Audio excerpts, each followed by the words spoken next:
Diane at Larissa. the Samoset. Hey, Larissa, Yes, sir. can I ask you just at the top to explain the procedures for folks at home, whatever their options are for getting into us? Sure. Happy to. Yes. So I'm waiting. I don't see, is John here? Yes. That's who he is. Yeah. Yeah, I'm here, Peter. So with that, Larissa, we all, it's like we're live streaming. Yep. So you're live on YouTube, and people that have, you've got 12 attendees in the audience. People that are watching on YouTube and wish to ask a question of council can send an email to towncouncil@scarboroughmaine.org. And folks that are in attendance of this meeting can also send an email through there, or they can send a message. I think preferably, it would be best to use the email so that everything's all in one place. But if for some reason that's not working for you, you do have the chat feature or raising your hand if you need to. So with that, I would like to call the Town Finance Committee meeting of June 16th to order. And with that, again, I do apologize in advance. This may be kind of a messy process as we work through this, but we will try to be as clear as we can be, and hopefully we get to an outcome. So I think with that, I'd like to call it to order. And Colette, if you could just take a roll call of those of us that are here. Yes, Counselor Hayes, Here. Counselor Clucci, Here. Counselor Gleisteen. Here. Thank you. Thank you. The third item on the agenda is to approve the minutes of June 2nd. Do I hear a motion to approve the minutes? So moved. Second. Second. Any discussion, comments, edits? Hearing none. Colette, can you kind of walk us through that? Yes, Counselor Hayes, Yes. Counselor Clucci, Yes. Counselor Gleisteen. Yes. Thank you. And so now the next item is item 4, discussion items. And I think what we're going to do a little bit, just as a kind of, the structure tonight will be, this is sort of our wrap up of the individual budget reviews of the municipal departments. I think we've pretty much been through everything. There may be a few questions we have left that we will talk about at the first part of this item. And then we will move into the rest of the evening, really trying to prepare what our final recommendations will be for the budgets, both the school bottom line number, the capital budgets and the municipal budget, which will be the recommendation of the town finance committee to the full town council. So I think with that on item 4, the first thing we have done routinely is just do a check on revenues, any adjustments or anything that we need to do, or do you think we kind of covered that last time and we're in good shape? Yeah, well, let me just give you an update, just since we've been open here. And Larissa, could you pull up the graphic that shows excise collections, please? While she's doing that, just to recall, we have been open since May 27th. We're only open 3 days a week. And so what we're reporting here are going to be collections from May 27th through June 12th. So it's a bit dated, but in rough numbers, excise collections during that period have been 433,000, almost 434,000. And at the same time, we've done rapid renewal online collections of 183,000. So total excise collections during that period is $600 and almost $17,000. This graphic will show you collections by year and by month as well. And so do recall that our budget for current year is 6,150,000. And so we still have just under $400,000 to collect. We're now at this point 93.5% collected. Because of some state rule changes, we will be able to count from an accounting point of view collections that occur in July that should have been paid in the current period. We'll be able to count that in this fiscal year. So I'm still confident we'll make budget. So I've been comforted by how these the collections have continued in a positive direction. So Tom, you're comfortable that we're going to make budget, and are you also comfortable with the adjusted excise tax revenue we have for next year?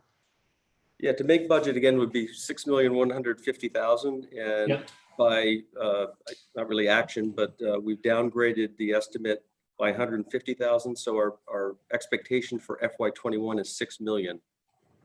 So given what we know, I don't see any compelling reason to downgrade that further at this point. Do you have any reason to move it closer to this year's projection? You know, John, the adage, I tend to think that might be closer to reality, but the adage is for revenues, I think it's better to be conservative in your projections, and if we exceed it, all the better. Okay. And there is certainly uncertainty going forward. So, you know, I don't have all the answers at this point. So with, you said we're 93% collected.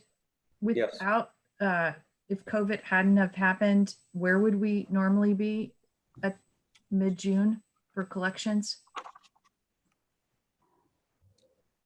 I'm sorry, I don't have a cumulative total.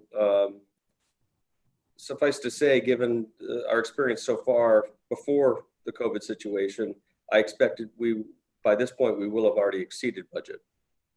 Okay, Betsy, we would normally, at week 50 of our 52-week budget, we'd be at 96%. So we're 2.5% off. okay. Okay. I had a general question about these revenue numbers. I can see, I was trying to tick and tie whether they had been reflected already in the tax rate computation spreadsheet.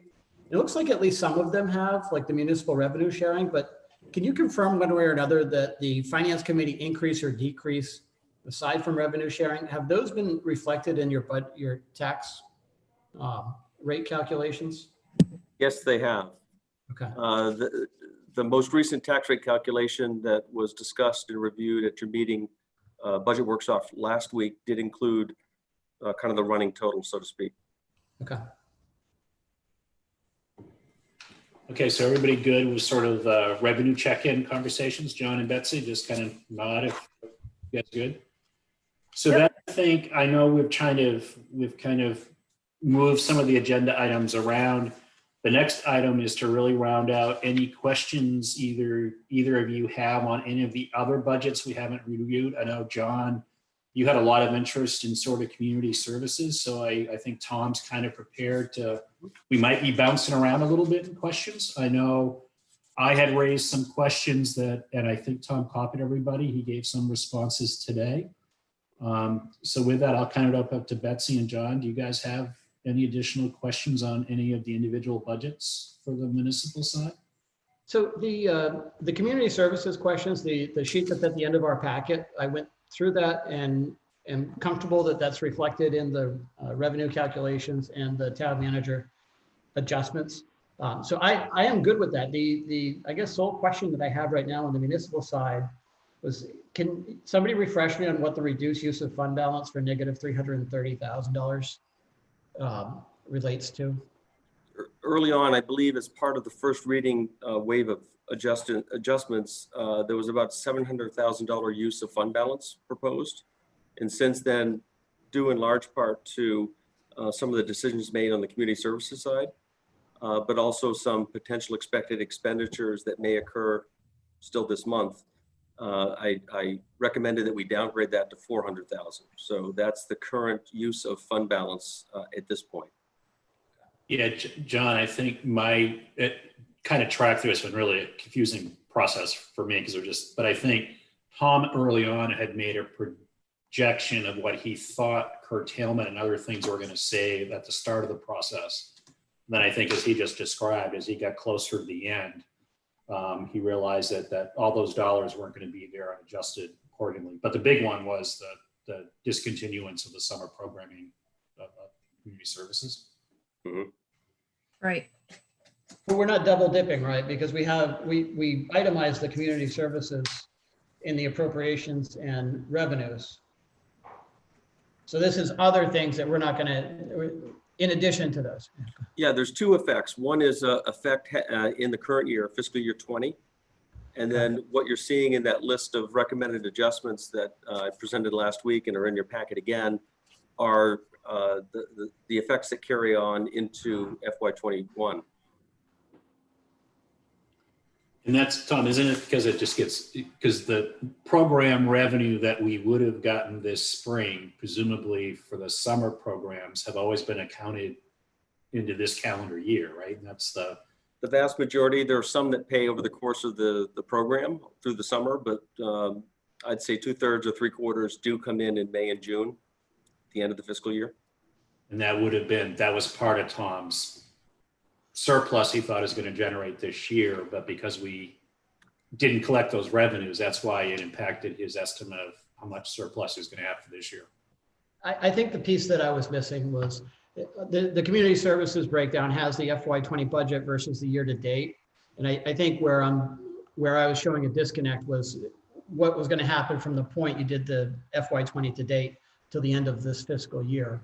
That's where I think there's some deficit that's going to come in. Because when I looked at it on the surface, it looks like, wow, we're going to do better than planned, because our expenses are, well, actually, it looks like our expenses are about 600,000 less than budget, and our revenues are about 700,000 less than budget.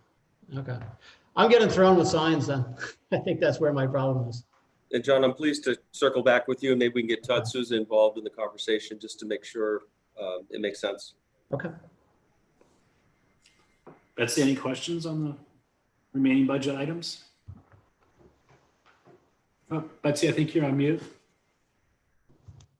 Betsy, I think you're. I was hoping to kind of go through those questions a little bit. There were still some that weren't answered that maybe we could look at. And I know some of them, I think it would just help the public to hear. So I didn't know if that was a plan to go through them. And then, one item that I've brought up, I know we're going to talk about the CIP, but so this kind of doesn't fit into the bucket that we're talking about now or that bucket, but we haven't had a discussion about, taking the TIF, the downtown TIF, I believe that's 179K, and restructuring that for FY21 to down to 0 or 1%, or we've had no discussion on it, and using that money also to offset some budget items. So I'm not sure where you want to maybe talk about that, but in terms of additional questions beyond the ones you had in your document, I don't have additional ones, but I did think there were some good questions in there, especially for the public, and also the ones that haven't quite been answered yet. Okay. Tom, is it even possible to do anything? It was a town council decision to set aside 3% of the CEA monies that have been set aside into account. There's restricted uses to those funds, though, aren't there? And the monies we've set. And self-imposed. When the council authorized that, you also indicated what the restricted uses of those funds, and generally speaking, it's to support economic development and traffic related impacts. So can you? Right, but Peter, so Portland actively manages their TIFs, and so when the budget, if they have a year that they need it in the general budget, they make adjustments to that. You would have to inform the state that you're going to set aside 0%. You can go back the next year and do it. We're not bound by that 3%. But we do have to notify the state. But Portland, actively manages those TIFs to adjust them frequently, what they're putting into the TIFs versus what they're not. Yeah, I was just trying to get to it, and maybe Tom, for folks in the audience that are listening, because it sounds like we had 13 or 14 people. Can you just give a brief summary of what those monies Betsy's referring to and when we set them up and what our intent was, and then maybe talk a little bit to accommodate. I mean, it's a good suggestion. Is it even possible? What would we have to do to be able to have access to those funds to use them for next year's budget? Have to get an act of the town council. Yeah. As Councilor Gladstein said, you would need to notify DCD, and actually I think go through a formal yet fairly simple amendment to your development program. Yeah. I've never actually modified, so I can't speak with absolute certainty, but I think it's fairly simple. But these were decisions the council made for itself. Yeah. You highlighted a number of key priorities, and this is a means to fund those. And you went so far as to kind of restrict what they could be used for, and also said that they'd be spent through the budget process to add an additional layer of public process rather than doing it, just at the direction of the council. That could have been done, but you chose to add the extra layer of doing this through the budget process, and therefore there being more public involvement and scrutiny. I do have a question though, Councillor Gleistein. You mentioned an amount of 179,000. That number seems incredibly high to me. Okay, so yeah, I certainly could be wrong. I was looking at the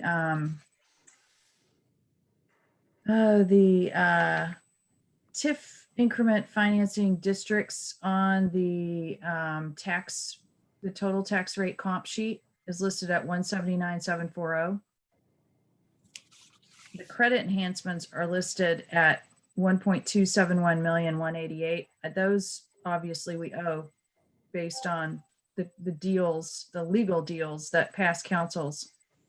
So the 179, I was assuming was part of the revenues that we're expecting to get from the downtown TIF. It's only a portion of that amount. I see Ruth raising her hand. I think she could be more specific. Okay, that'd be great. The amount relating to the 3% for the town this past year was $4,753. Right, so you didn't project it out for FY21, what we're expecting to get? No, it's going to be based on whatever the assessor shows for values. Right, which we have a pretty good idea, right? Because we know we've got a lot of revenue coming online. Tom, you did that calculation for us with the downs. We haven't had to have our downs report yet, but where's that number coming from then, the 179? That includes all of the various credit enhancement agreements we have, not just for the Downs, but for New England Expedition. We have Bessie credit enhancement agreements, and there's another one that is. But So- Ruth, we do report Line separately. item. One is the credit enhancement agreement line, and that's the 1.2 million or so. And then there's a separate one called tax increment financing districts. Right. I mean, we only get the 3% on the Downs project. Is that? Yes. So yeah. So I'm sorry, I still don't understand where the 179. It includes 118,000 for the Higas TIF. Okay, And then there's another TIF, which, I think we had the enterprise, well, that one's gone, so I don't know. Projects. There's another TIF, I don't have it right in front of me. So I can't do the math, but roughly speaking, I expect the value of the Downs will be in the order of $50 million for this tax year. If someone can do the quick math, it's 3% of taxes paid. John's probably faster than any of us.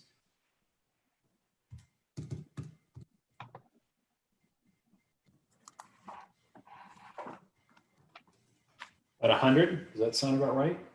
well, it's 73 at 1470, it's 73.5 on 50 million. I'm getting $22,050 as 3% Yeah. of the taxes expected. That's what I'm getting. Okay, so potentially with the 4,000, so there's about 25,000 there. Yeah, so that's a good. Well, we did have a use. I mean, I wasn't, if that was all for the downtown TIF, I was not proposing we spend all of that because we do have potential expenses coming up related to downtown. So I definitely didn't want to spend it all. So it sounds like even with that, we're not going to have a ton of money in there for, what we might need to do for the downtown. Well, as value grows, it'll start to pick up speed and grow and gain value, obviously. It's going to take a while. And Betsy, I think it's a good point because as we go forward and that value does go up, using that money for approved projects actually results in a benefit from the state. So that captured value reduces the value that goes into the state funding formulas for schools and for the municipality. Right. So it's good thought, just not much benefit yet. Okay, great. Thanks.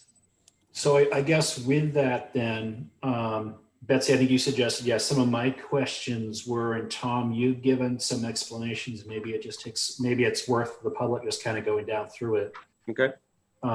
So for me, I'll come back to the number one on my list, but number two was really, there was about a $42,000 increase in various adjustments for vacation and sick and sort of the admin side. You have an explanation, but maybe you can kind of walk us through that.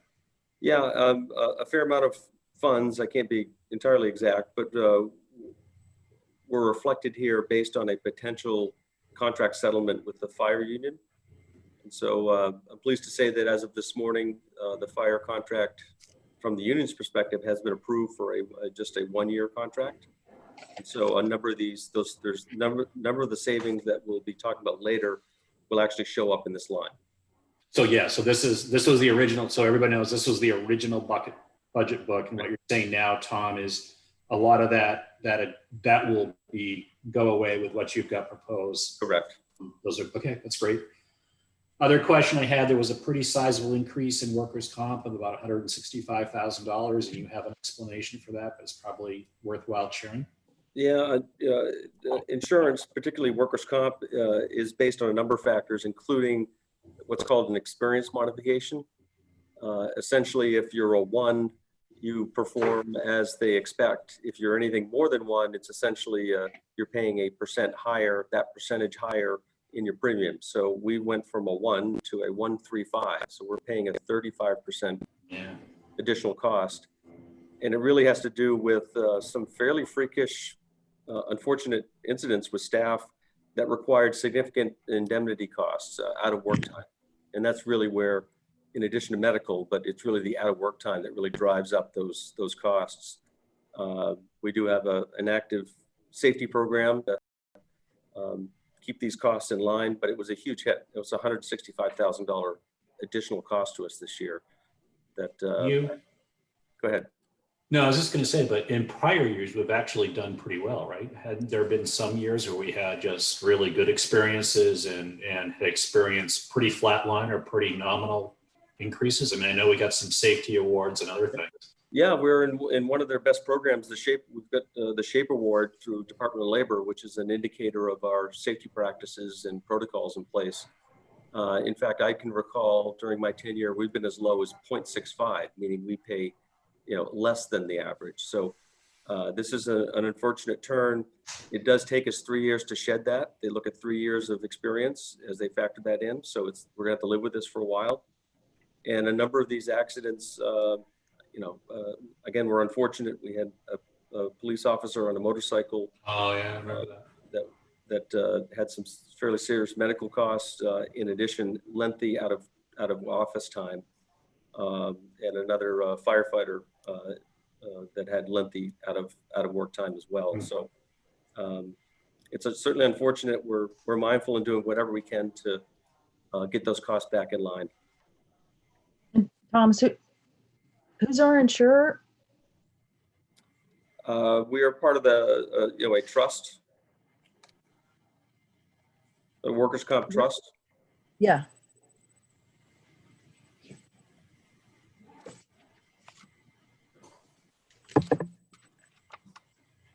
Does that answer your question, I think? Yeah.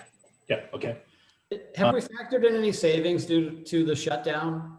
Because our payroll, I'm assuming, will be lower than what we had projected. Fair point. We've not factored that in. That may be a nice benefit that we see. Councilor Clucci mentions, among other things, these rates are based on payroll costs and also classification of employees. And we tend to have a fairly risky bunch, so to speak, depending just due to their line of work, public works and police and fire in particular, whereas the office employees are fairly low from a risk point of view. John, this is the world that I think you probably know far more about than I do in terms of actuaries assessing risk to different job classifications. It's an distant memory for me now, but that did occur to me that there might be some savings there. I don't think it's going to be that significant. They'll try to get it back by changing the rates to normalize it. Yeah, they'll give us rates based on payroll, and then they do an audit, and there's a truing up process. So we won't know that benefit until the back end of the budget, basically. Right. Or later on anyway. So my next question, Tom, I think we had this conversation, but on page 248 of the original budget book, there's a proposed new position for the public safety building. I think you had shared that's one of the only positions you kind of had included in the budget, and you feel it's needed and you're comfortable with it. Yeah, it's really a pool position, but you know, the simplest way to understand is this new building is more than twice the square footage of our old. And so just the sheer magnitude of keeping a facility that's 24/7 in operation clean, it does need fairly constant attention. I will say that particularly our fire staff are well attuned, in tune and adept at kind of caring for themselves in many respects, kind of their quarters. But there are common areas, and again, these people are living there. We also see the need, this will be a pool position such that with the proximity of the two buildings, they'll be able to come and go, helping buildings set up in this building and cleaning as needed. So you're right, it's the only new position that I've asked for, and I really think it's justified at this point. And so so we already have one person, or we only have a partial person before the move to the new building? There's one full-time custodian and has been for as long as I've been here at the public safety building. So now we're going to have two? And again, it will be a pool position that will be able to be used around. Okay, so it's not two full-time at that building. It's going to be. Correct. To be honest, though, I suspect majority of their time will be there. We're just settling in and understanding what that work is, but just the number of lavatories and trash cans, you know, it's doubled and then some. And really, I just need to impress upon you the 24-hour, 7-day-a-week aspect of that building is really different than a normal office building. Cost of building that building. And I think, Tom, I misunderstood something in the budget book 248. It looked like there was an increase in the Oak Hill office, but you're actually saying between fiscal year 21 and 20, there was actually a decrease in the total expenditures there. So I just looked at that wrong. Yeah, I looked at it today, and I think you just transposed a number. I think you were reporting the total department ask of $34,580. Yep. But it's actually a decrease of $26. Yeah. Okay. I think a bigger conversation is just around, we've almost seen a doubling of the general assistance. Maybe just help people understand sort of the pressure points on that general assistance, mm-hmm. and what control or not control we have over any of that. It was it doubled, right? Almost from last year to this year. It did. Let me first say that we are almost embarrassingly low. I say embarrassing, not that, you know, this is a badge of honor, but my colleagues have always remarked how low our general assistance is, and I can't tell you why that's the case. These are benefits that are available to all Maine residents, and even others, I believe. So it's not as if we do anything different here. It's just the demand has not been there historically. That's changed starting with this current year.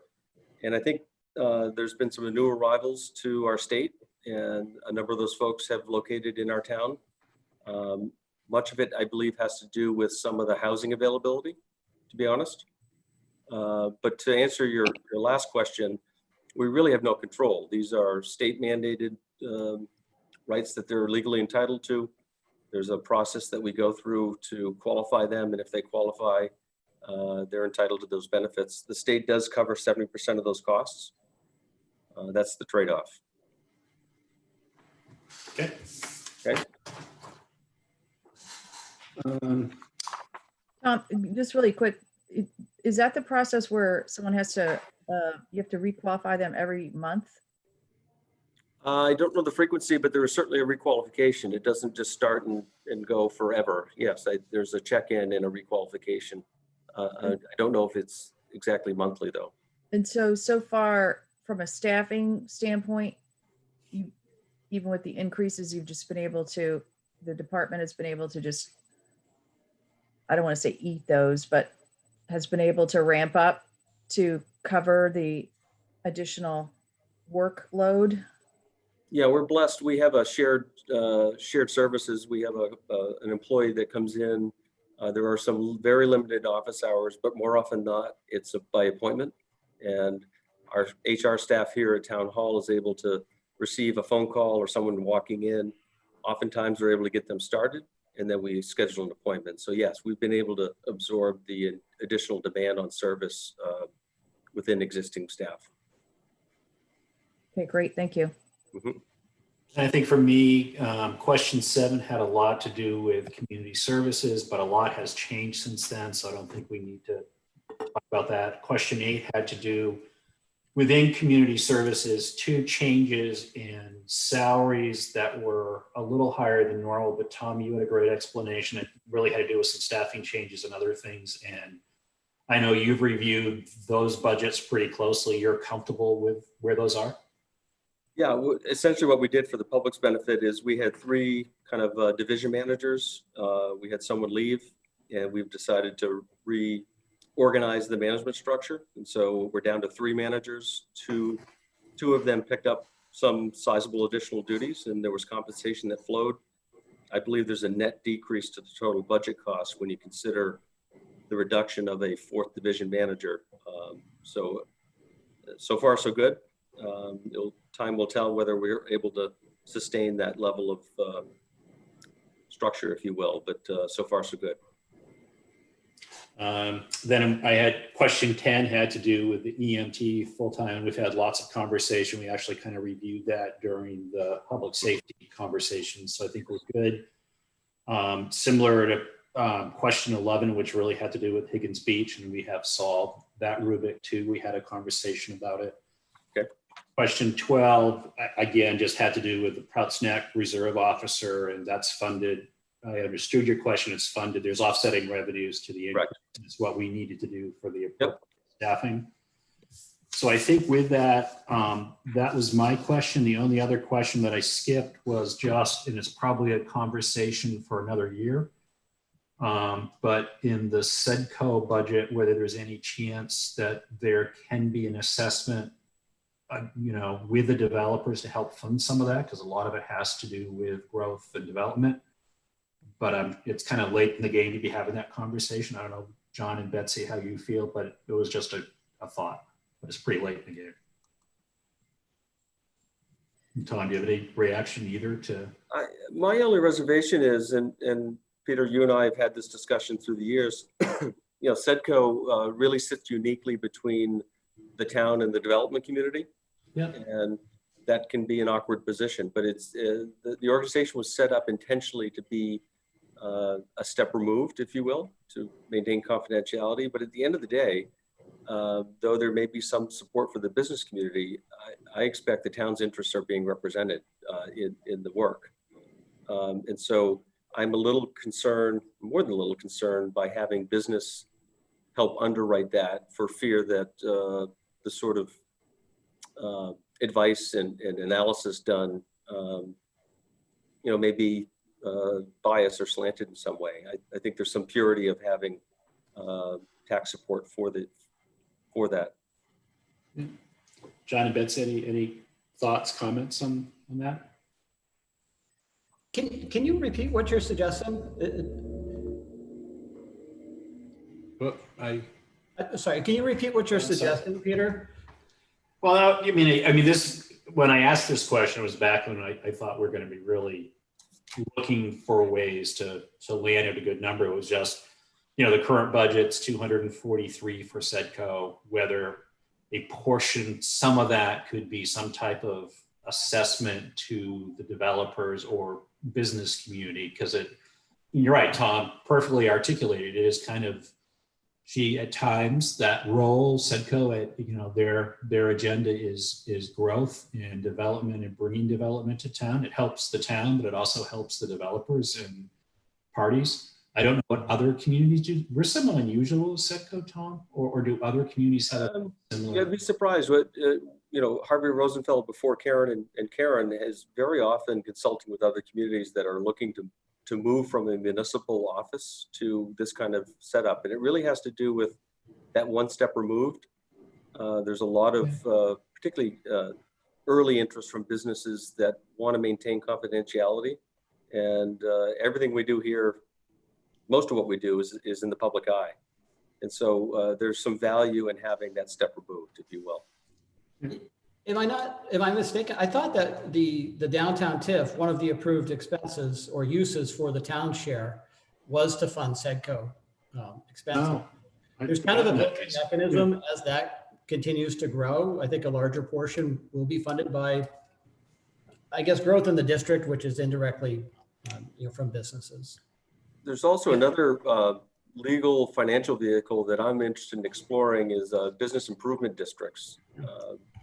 That's a means of a collection of property owners voluntarily agree to kind of have an additional tax assessment on them for particular purposes. And you might recall it's being proposed in parts of Portland down in the eastern end of Commercial Street. There would be an entity that would maintain the streets and provide winter services, but you could even consider it to economic development potentially. So that's something John and I have at least started to talk about, and I'm interested in exploring that further. Yeah. Betsy, any thoughts? I think it is a conversation to be had going forward. I mean, I think, clearly, growth is on the mind of several counselors. They didn't make it up. It's because you go out, you talk to people. I mean, after, actually sometimes before taxes, the number one thing, that I heard over and over again is about growth. So sometimes it feels like, we're funding an organization dedicated to growing in a way that, maybe is counter to how some folks want to manage the character of the town. So I think it's worth a discussion and looking at systematically, how it works and how it could be funded. So and what's the right level, and is it kind of counter to some of the it's been around a long time, and it's they do a great job. They've got a good mission, but how does the mission fit into the bigger picture? So I think, Peter, you're right. At this point, given this unusual year, it was a tough time to, maybe it's something we would have focused on, in a normal year when we weren't even having to go through revenues, like when everything was, yay, okay, we got more state revenue this year, et cetera, et cetera. So, but I think it's definitely worth focusing on in a conversation, because I'm not convinced that the mission is where we want it to be. And if the mission changes, maybe the funding changes. Okay, so I'm kind of hearing that, maybe a pertinent conversation at some time. There's a couple different funding sources. I think I hear you both saying it's kind of, we've got this budget season's probably not the time to to kick that can, if you will. So I'm comfortable with that. So I think with that, John and Betsy, any further questions on the budgets that are in front of us? For line item reviews, as far as a municipal budget for line item reviews. Okay, well, were we going to talk about the overlay, or do you want to do that as a part of the conversation for what we're going to carry forward? I think if everybody's okay, I think Tom has had lots of conversations, I'm sure, but especially the Board of Education Finance Committee did meet yesterday. They went through some things. I think Tom, it's going to be a little jumbled in order, but Tom has something Tom and I talked about, is at least something worth talking about maybe how we can arrive at sort of an endpoint that involves both some operational changes to both the town budget and school budget that have been discussed, some capital changes, Tom, would it make sense for you to kind of walk us through that sheet and kind of just give the landscape? And then my proposal would be, if we are comfortable with what Tom has proposed or has put in front of us, it's not Tom really proposing it, but what he's put in front of us structurally, then circle back and see how that works into a final recommendation and numbers for the municipal budget and the school budget and bottom line number and the capital budget. Tom, does that make sense? Yeah, sure. Yeah. Larissa, if you could pull up that one-page sheet. She's doing that. I very much value and credit the work that our colleagues on the school side have done. They did meet yesterday. I did my best to understand and their actions, though I must admit, there's so many moving parts. And this exercise was really for my own benefit, and I offer it up as at least a discussion point. I kind of view things a bit differently. The Board of Ed had a very comprehensive, their finance committee had a very comprehensive set of further adjustments that included providing funding for pandemic relief, a number of very notable changes, adds and subtractions from capital. So I just try to simplify it for my own benefit, and we'll see if it makes any sense to you. So I'm really viewing this exercise as kind of a exercise to solve for $550,000, and that's kind of admittedly a rough number, but that's about the amount that's been identified for the COVID relief or extra costs that the school is likely to incur next year to get back open. So with that being kind of the target, just bear with me for a moment. So the top number there, that total net budget, is where the council ended up at the end of your budget workshop last Tuesday. And you 1.16%, right, Tom? Correct. That modeled and showed a expected tax rate increase of about 1.16%. And so really working from some of the work the school finance committee supplied earlier this afternoon, I tried to kind of extract out a couple of things, and there's also some other change items. So the first item here is debt service savings. Just late yesterday, our financial advisor got back to us. Members of council may recall that about 3 or 4 months ago, you provided authorization to staff for us to actually convert some tax exempt bonds to taxable because the market was favorable. And in the end, it wasn't. So we kind of stepped back. He's come back to us and said the market is again favorable. And so we're looking at accelerating a refinancing and repackaging of 3 different series of general obligation bonds from 2010, 11, and 12, totaling about $25 million in total bonds. What that means for us in FY21 would be an actual debt service savings of about $105,000. Just moments before I got on this call, I learned that that breakdown is just about evenly split between town and school. So we would allocate it appropriately, but I just didn't have that detail. So for purposes of here, I just want to carry the total magnitude, and we can allocate it out where it belongs. In addition, as I said earlier, the fire union did agree to a 1-year contract that produces some notable budget savings, $52,000 on the town side. This is subject to council ratification tomorrow, so forgive me for being so bold to carry this, but given where we are, I thought it was important to carry it. The school finance committee apparently is recommending a series of adjustments to their operating budget, 3 different items totaling $76,820. And then there's a series of things on the capital side. So as you'll recall, there's both appropriated items and bonded items for capital. And there were direct suggested reductions of 67,100. And quite frankly, I'm being arbitrary by saying, let's round that to 150,000 without indicating where they come from. That's really the prerogative of the BOE. And it's not a comfortable thing to be necessarily proposing that, but for the exercise, I thought it was important.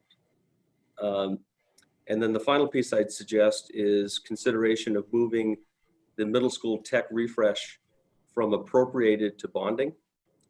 And I think we would probably all agree that in perfect times, we would prefer appropriating these sorts of funds, but there is strong, long precedent of doing just this. In fact, in the current year, we're bonding a high school refresh in a same order of magnitude.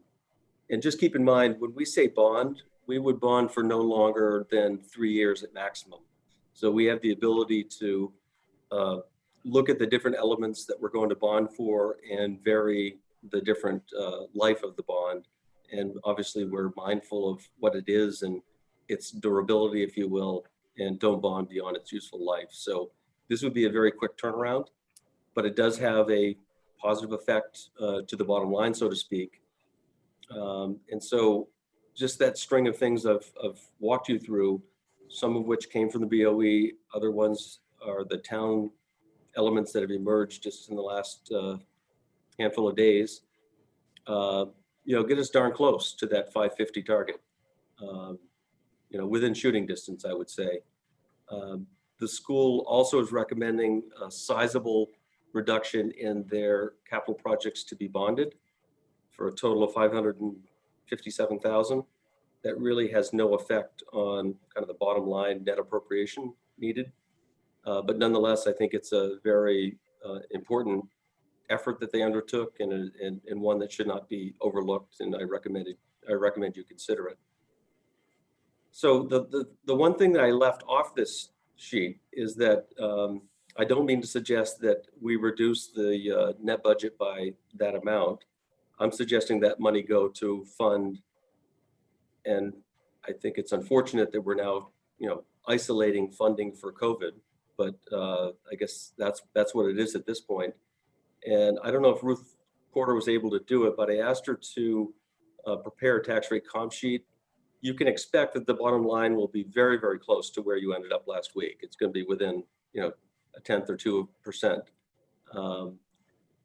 But I think it's important really around this pandemic costs that we expect to occur, that we are all comfortable and make sure the public is aware and comfortable that there is in fact funding there. There's been a bit of a unfortunate conversation around that. And I think we should do everything we can, because I cannot imagine any elected official or appointed official would ever be suggesting that we would try and attempt to reopen schools without taking all the proper safety precautions. That's never been a conversation. Yeah, there was funding in a first read. So There was, but I think you'll appreciate that there's a bit of conversation that's spun away from that, and we just need to really correct that narrative. that's what And- that's what I'm trying to say. There was funding in the first read. So Yep, I agree. uh, I agree. the And new so ask has been it's a definite increase in terms of from the first read. However you want to slice it up. So when you say with the CIP, there's no impact in FY20. So if we borrow whatever we're looking at borrowing, there's no cost to us in FY21. there'll be limited cost, yes. We'll be paying interest only on those bonds. But I can't say it's negligible, but I know Ruth and Kate put their heads together and understand what that is. I think we could probably, between now and second reading, understand what that interest expense attributable to those items. I But think I've frankly, heard Peter say about 10%. Is that? On fully amortized, I think, Tom, isn't it? We wouldn't bond these things probably till April of next year, or? correct. That's part of the challenge is some of them may not even be bonded then, to be honest with you. We also don't even know the total amount to be bonded. So it's really the chicken or the egg. Once we know what the final list of projects to be bonded, we can do that analysis, and we will, and make you aware of any related debt service costs to those additional bonded items. But in general, yeah, Betsy, in general, Tom and I had that conversation. In general, rule of thumb, when you pay debt service for the whole year on the amount, it's about 7 to 10% of the face value. So the STEM lab when we pay debt service on it for the whole time, would be in the order of about $75,000 a year. So it just has downstream impact. Yeah, and with this one, if you're only amortizing it over 3 years, it'd be at least 50,000. It'd be something more than Yeah. that. Correct. But there is, I read through what was provided by the school board today, and they did mention that there's a chance that this won't need to be paid for completely by Scarborough, that there's some potential for state funding. Yeah, the dilemma is, though we're hopeful, you really can't count on that. We're equally hopeful that there'll be some COVID money that comes to help support and offset some of these costs. But by the same token, we cannot be caught short.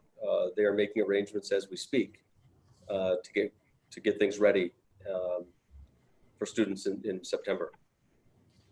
But I guess I'm seeing where, we're looking at a savings of, 52,000 here, but there is going to be an actual cost to bonding things that is not reflected here. Is that accurate?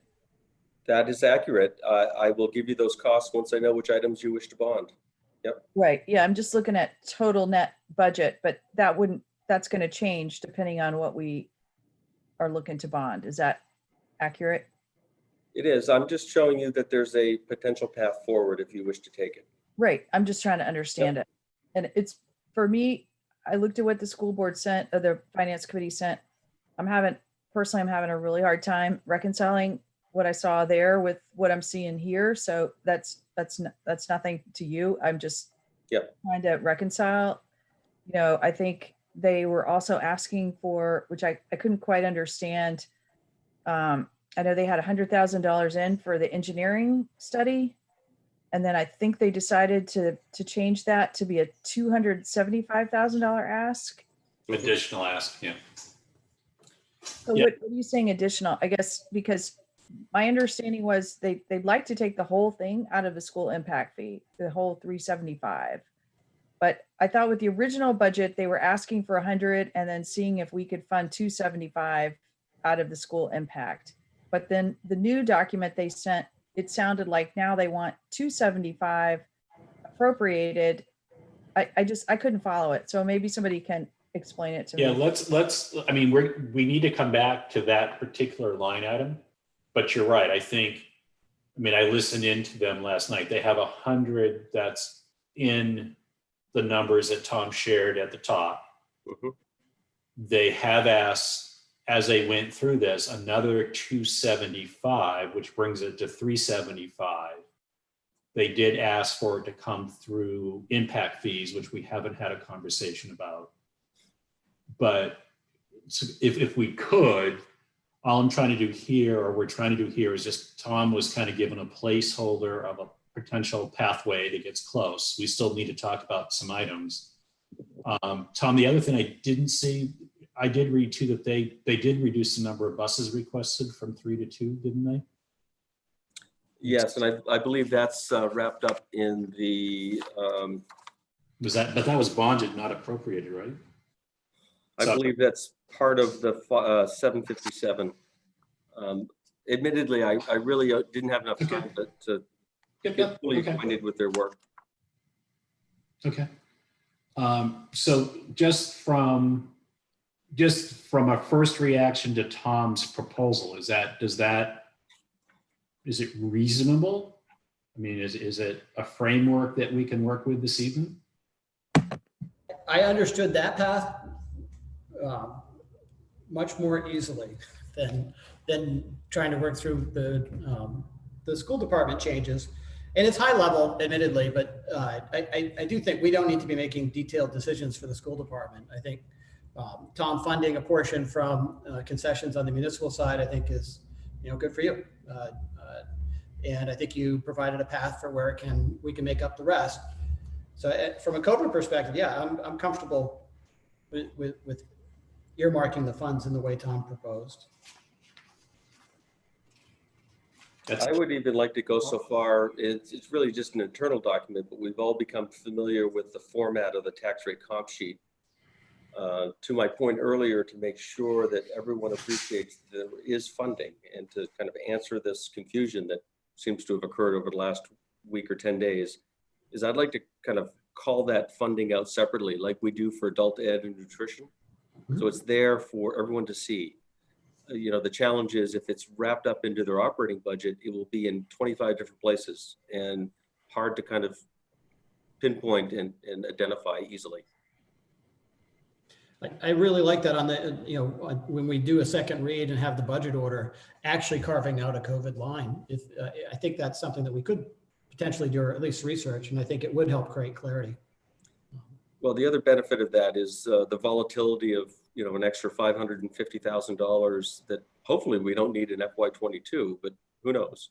You know, commingling that in the operating budget really adds for challenges to look at historical comparisons and such. So I think there's a strong argument to be made that this is kind of unique and one-time stuff, and let's kind of account for it as such.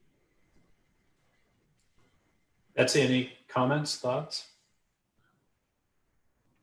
Yeah, I guess I would need to see that sheet again to try to make any kind of comments on it. I had gone through and I was going through what the school board had sent. So, you know, it's definitely kind of thrown me for a loop. I mean, at this point, you know, the school without, the school is at a 3.3% operating increase. The way that you know, at first read. So, you know, I'm trying to understand where we're at. So this net budget that you're saying, Tom, is this close to the tax comp sheet you did on 6/9 that was titled tax comp sheet with COVID, even though we know that COVID was funded in the original one? Is that number close to that? Yeah, the only difference would be the school operating reduction of 76,820. So you're right. At the conclusion of your workshop, and maybe even at first read, I don't recall, but they were 3.3% gross budget increase. That number would be downgraded slightly by 76,820. Ruth might even have done that calculation. Do you know what the percentage is now? You're on mute.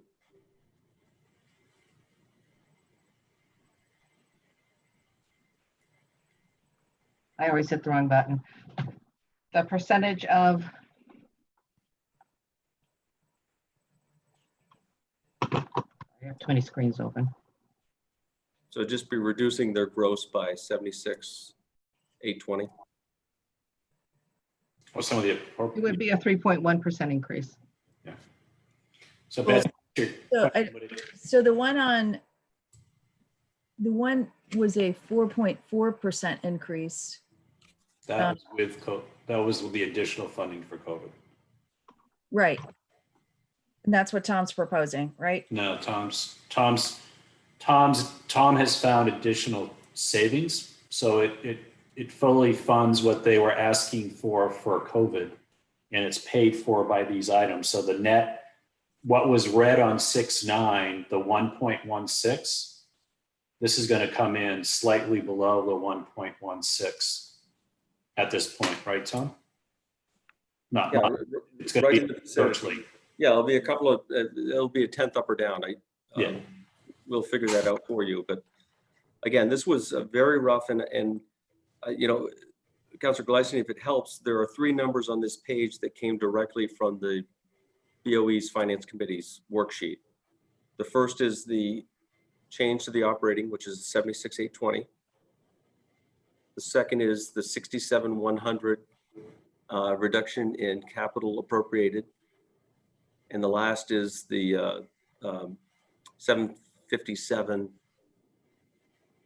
in bonded capital.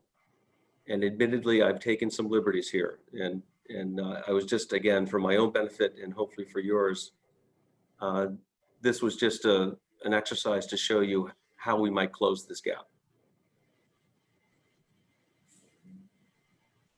And the last time we tried to do the debt service savings, we weren't able to capitalize on it. So Now the market's changed so quickly, and that that's when the markets were crashing every day. So what's our certainty factor that we'll be able to get this 105? Well, what I can say is that we're ideally poised. We are fresh off a bond issue, so our official statement needs to be modified only slightly. We've gone through our rating calls, and so those will be accelerated. We're looking to go to sale second week of July, I think is the schedule I saw. So I can't ascribe a percentage. But Tom, this is probably conservative, right? So if we do refinance 25 million, there's probably going to be substantial bid premium associated with that, which could really cut into debt service for the next couple of years or reduce the total debt outstanding. Yeah, we're just projecting debt service savings. This is not contemplating any bid premium, which could be, with an order of magnitude of 25 million, could be sizable. I mean, the last time we did it, it was going to be about $1 million, wasn't it? $1 million to $2 That's million. And so you're right, John, there's upside. Yeah. I know, Councilor Hamel, I know your hand's been up a couple times, sorry. Yeah, I'm just, I too am having a hard time, following the bouncing ball here. And I appreciate, that this is stuff that's in motion and, we'll be in this mode for probably another week or so. But I'm having a hard time. Question number one on Tom's sheet. Tom, can you just simply state what percentage these additional reductions are in terms of a breakdown? School versus muni.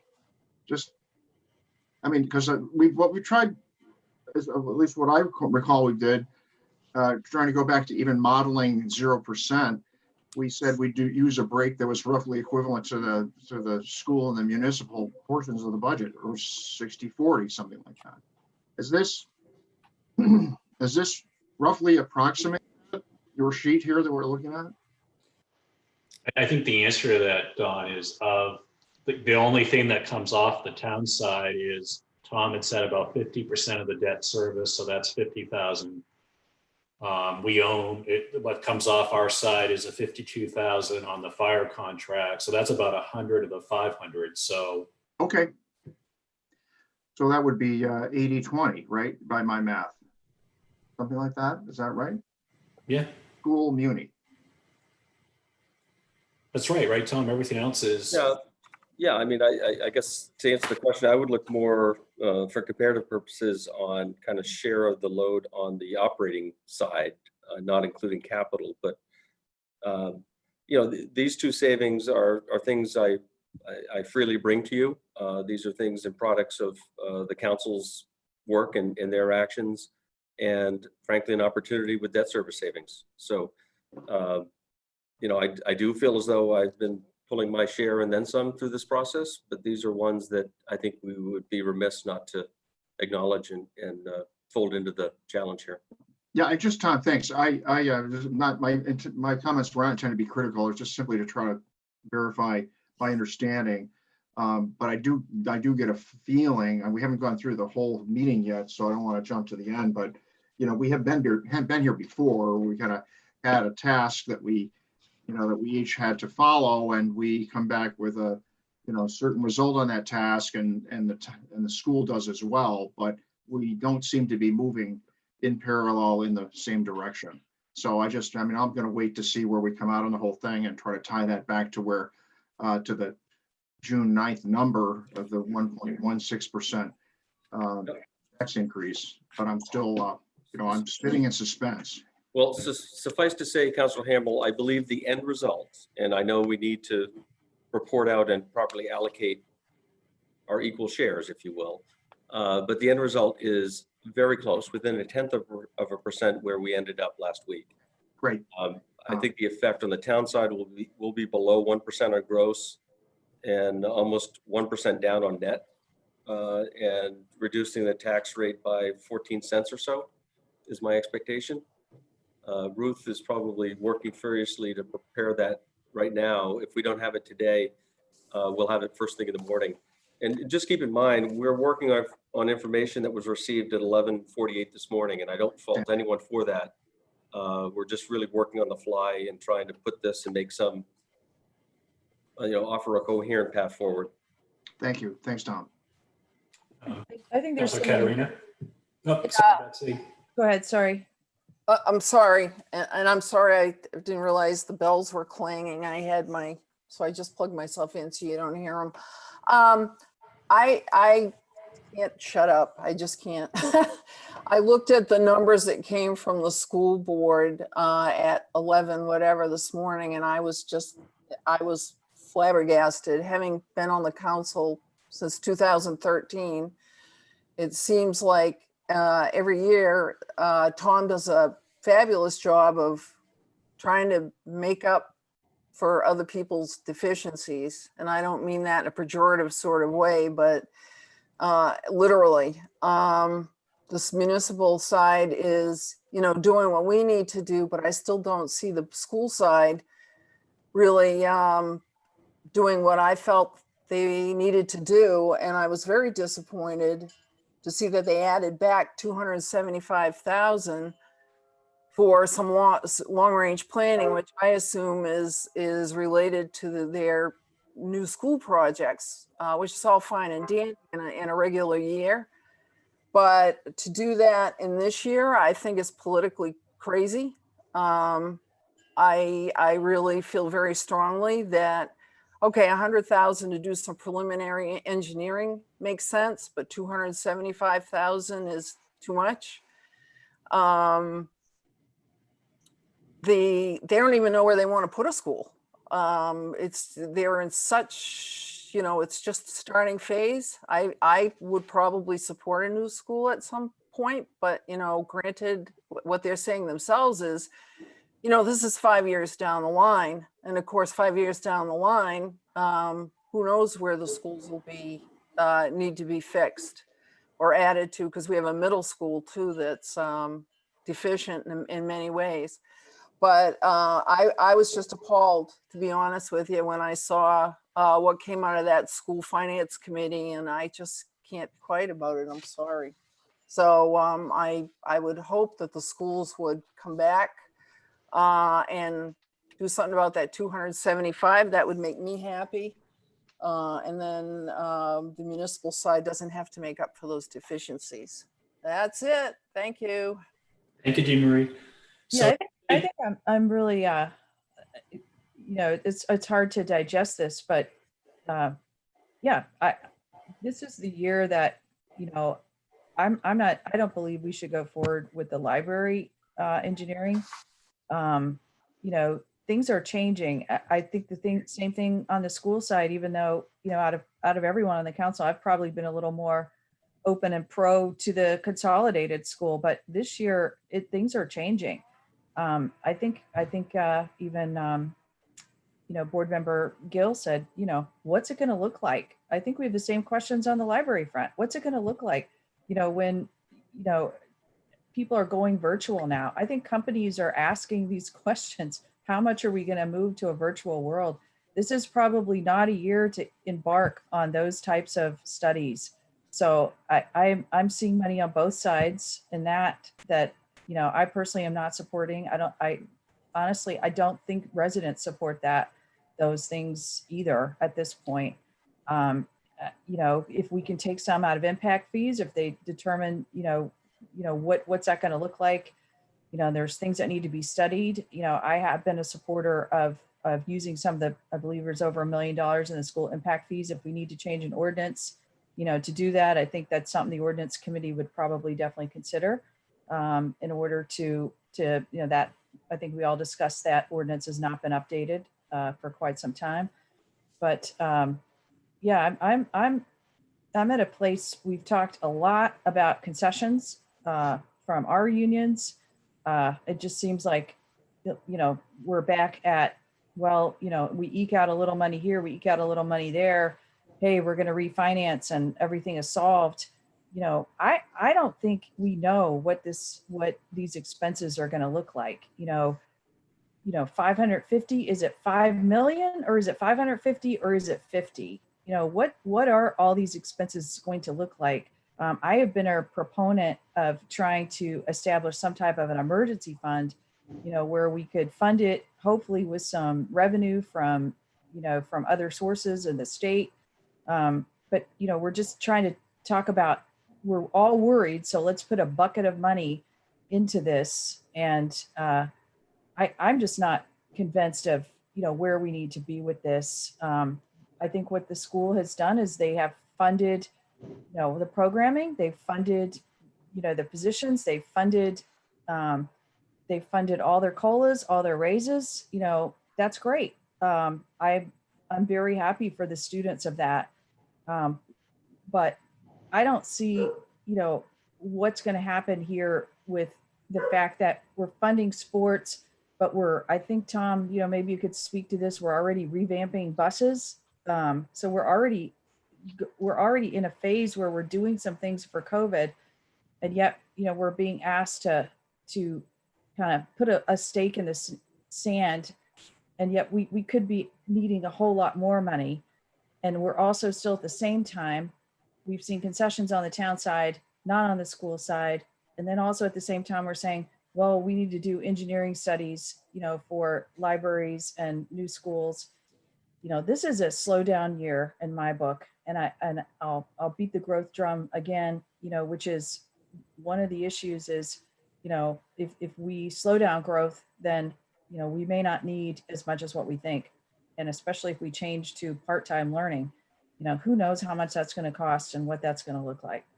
So, a suggestion might be, I think what we're trying to frame up tonight, and these are all great points. I think we haven't really gotten to the capital conversation, which we need to, which absolutely is about the school, absolutely is about the library. I think what we wanted to do at the top, what we just did, is to say, Tom's got a pathway forward that gets us to the same place we ended, which was the consensus of the council a week ago. It explicitly and clearly has money in there for COVID, which is an issue that we know has been an issue that, as Tom has suggested, we need to clearly communicate. So if we can use that as a placeholder, Tom, from this point, as I understand, Tom, if we accept that, and as we go through the rest of the conversation tonight, you can back into what those numbers mean for both the municipal and the school, right? So you can give us tax sheets. What we can approve tonight as a town council, as a finance committee, would be a recommendation around that. So maybe if we can just park, Tom's got a pathway, we'll come back to it. But I think the next level of conversation needs to be, let's start on the municipal side, a really specific conversation about those items that are in the municipal budget and what do we want to do. And I think there's several that come to mind right up front, and that is there's a ladder truck for about $1.2 million that we talked a lot about. If we approve it, it will go to referendum this fall, Tom, is that correct? Yes. And also there was the turf field, two components of the turf field. So I think those are two big things on the town side on what do we feel we should do from a capital perspective, because we do approve the capital. Should the ladder truck be in the capital budget? It's bonded. It's 1.2 million, Tom, something like that. Yes. And so Betsy and John, any thoughts about the ladder truck and what you'd recommend we should to the council? I would support keeping the ladder truck in there. And we talked about this with Chief Thurlow, but it's, I believe, 23 approximately years old now. If we defer it a year and it doesn't get approved at the polls, whatever, due to whatever might be going on next year, then it takes 2 years to outfit and build one of these things. So you're looking at a 25-year-old vehicle that is potentially not up to the task of doing its job anymore. So I would, I don't know if I would vote for it at the polls, but I would certainly support putting it forward to the voters this year for the fire truck. Say that last part, John? Oh, you would, you don't know if you'd vote for it at the polls. Yeah, but I think it's something that should go to the people. Yeah, okay. Betsy? yeah, I'm a no. Okay, and so for me, it's a tough one for me. I guess I think it is such an issue that it should be at the polls. So I think I would support it going to the polls. I would probably be more in the court of pushing it out a year, but I understand. So I think, Tom, anything you want to contribute to that while we've got Dawn, and I don't know if we still have Jean Marie, any thoughts on either one of you? I would just say that we are abundantly aware of the sobering times we're in and the challenge of this timing. And so, but having said that, I think it's incumbent on us to make our residents aware of need. This will have to stand on its own. And if it gets supported, it will be supported in some of the most challenging environment we could ever imagine. But I tend to agree that I think it's the voters, the people's right to vote on a matter of this magnitude and importance to the safety of the community. Council Hill? Yeah, thanks. Part of our duty is to try to make life easier for voters if we can, and removing this from their shoulders, I have no problem with in this year. We've asked questions about this. It's been on the list for a long time. There are other ways for us to look at this. Could we ever consider getting a used truck? Other towns do this. There's a number of things that we could do. That's a big number, and we have never really even gotten good utilization figures on this. So I'm opposed to this, and I think it's irresponsible for us just to kind of try to punt everything to the polls. So I agree with the concept of that, but this year, I think we know enough. Okay. Councilor Caterina? Yeah, I'm going to go the opposite from you, Dawn. Sorry. I think this should go to the voters. It has traditionally. I think the voters are smart enough to know what they're voting on and put it out there. Fire trucks, it's however many years, 20 some odd years old. They have a good rotation system in place. Put it out to the voters. Yeah, and I said no, and I saw your hand up, Jean Marie, so I didn't want to interrupt you, but I'll expand on that just a little, which is, this is going to be a crazy ballot year. This is going to get lost in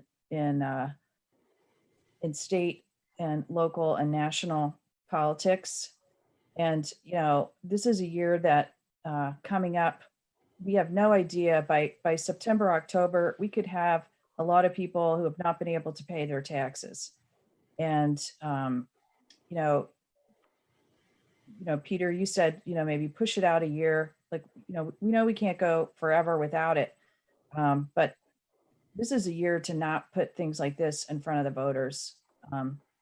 And, I stand behind that as much as I feel like, I support it and we need it. But I think we need to push it out a year. This is not the year to have it on the ballot. If I could, Peter, I forgive me for being a bit preachy, but I think I want to make sure and I say this including myself, that we're not all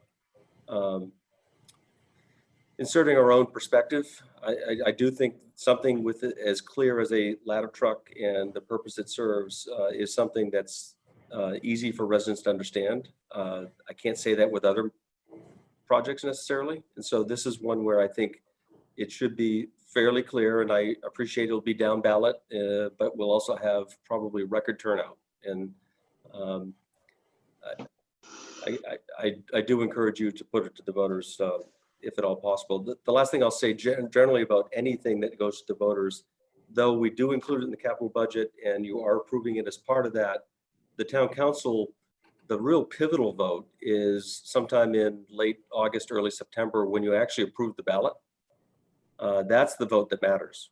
And I would suggest that we may know more about the future than we do now. And so it may well be that you approve it here, but you, for whatever reason, choose not to put it on in November. But that's the vote that counts as far as I'm concerned. So Tom, a little elaboration. If we put it in the budget, are we under any obligation, any time period to put it on a referendum, or is it solely at our discretion whenever we think the timing is appropriate to put it? Town council controls the budget. We're just being clear. Our expectation is that it will come in November, and I think so you'll see it on that proposed ballot, but the council controls what goes on the ballot when.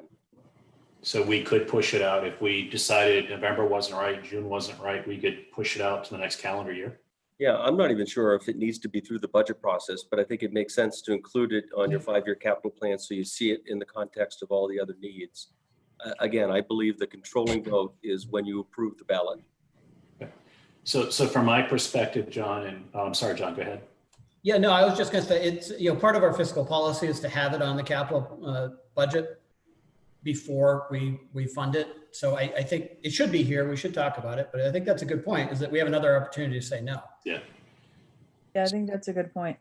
So I think for the finance committee, just so all we're going to do tonight is give recommendations to go to the full council. So I fully expect Jean Marie and Don and Paul and Ken also will have a chance to weigh in. So I think on this item, I appreciate both sides. I think John's a yes. I think I was a yes. I think, Betsy, you were less comfortable, but I think at least as Tom, when you report out from the finance committee, do we give the votes as sort of, was it unanimous or not? I think the minutes should reflect that, yes. Yeah, okay. Unless you're altering the budget, this item wouldn't necessarily go to the council per se, because it's not a recommended adjustment, it's already there. But the minutes should reflect how the committee thinks, for sure. I think, I was anticipating tonight, we are going to recommend not only the municipal budget, operational budget, but we usually recommend the capital budget, specific items on the capital budget. Correct, but to the extent that the committee is not recommending change to the way the budget is currently postured, it won't come up in the course of recommended adjustments. So I think we'll make a point of bringing it up nonetheless. Okay. All right. Turf field. And again, this is broken out into two buckets. Each bucket's about $700,000, $750,000, which is for the track and for the turf. What's everybody's feeling about that? Well, yeah, I don't mind starting. I guess this one is less clear to me. I feel like we put it in front of the voters and they said no. And I don't feel like anything's changed substantially that would cause me to put it back in front of them right now. Now, Tom's point, though, kind of changed my mind, or may have changed my mind on that, in that we do have another opportunity to say no. So I don't know if we want to keep it as a placeholder in the budget. And if some outside fundraising is able to happen between now and September, I think, when we would actually come up with the ballot, then I could support keeping it in the capital budget. But prior to that, I was going to say this should probably be eliminated from the plan. As a point of clarification on what you just shared with us, does it work in reciprocal? So if we don't put it in the capital budget right now as a placeholder, if it comes to August, when we're making the decision about what's going to be on the referendum, could we decide at that point to put it on the referendum? I guess you could. It would be awkward, it seems. Yeah. I think it should go through your budget process. It should be given, basic approval through that prior to it even being considered for a ballot. It would be irregular for something to come out of the blue, so to speak. Just if I could comment on it, Peter, you said it very well on this matter, is that, we can't expect to go back with the same project and get different results. We really can't. And so something has to change between now and that decision point.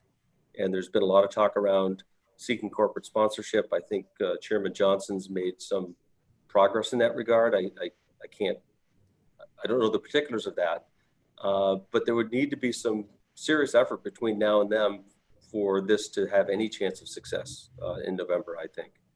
And because it's already been defeated once. Having said that, the need will not go away on its own.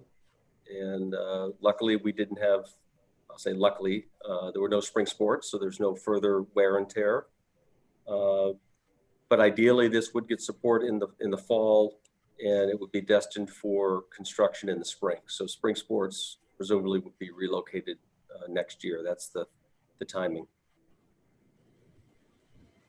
Betsy, what are your thoughts? Yeah, I'm a no. And I think on this one, I'm also a no, only from the perspective, I thought we were pretty clear as a town council when it didn't get approved at the polls, that there needed to be some effort to find some type of corporate sponsorship or some other way to help with the costs, and there just hasn't been activity on that. So I'm uncomfortable going back to, I mean, there's been no activity. So I think I'm a no on this one. Do you think we should motion to make a recommendation then to remove this from the capital budget? I guess I would be in the place if that's the, do we need a motion, Tom, as we go down through I this? think it'd be helpful so the minutes are clear. Okay. So yeah, I guess we need a motion to remove it from the capital budget. I'll make a motion to remove it from the capital budget. I guess I will second it. So I think roll call, Colette. Counselor Hayes, I'm voting yes to remove it. Yes. Counselor Clucci, Yes. Counselor Glystein. Yes. Thank you. Okay, Tom, help me out on this. There are a couple other items, but there's been so many changes. I think these are all out. You had a fire solar panel buyout that got delayed, right, or pushed? Yeah, it should be the only thing that has values remain. So the highlighted items have already been removed. There's no values associated with them anymore. Where are you working off of, Tom? Is it Marissa have what you're working off of? Sure, this is a document that was sent out with the agenda. Right. Oh, okay, I didn't. So yeah, I think the only thing left on that item then is Larissa bringing it up, or can she bring it up? There's a plow truck for And what part of the 245. agenda do you want me to pull up? Yes, please. So I think the only big item left to discuss on that I flag, if the solar panels are out and the license for munis are out, I think, is the library expansion. So what page are you on, Tom? Down through? Keep moving through the comp page, through the comp pages, and then you'll get to capital.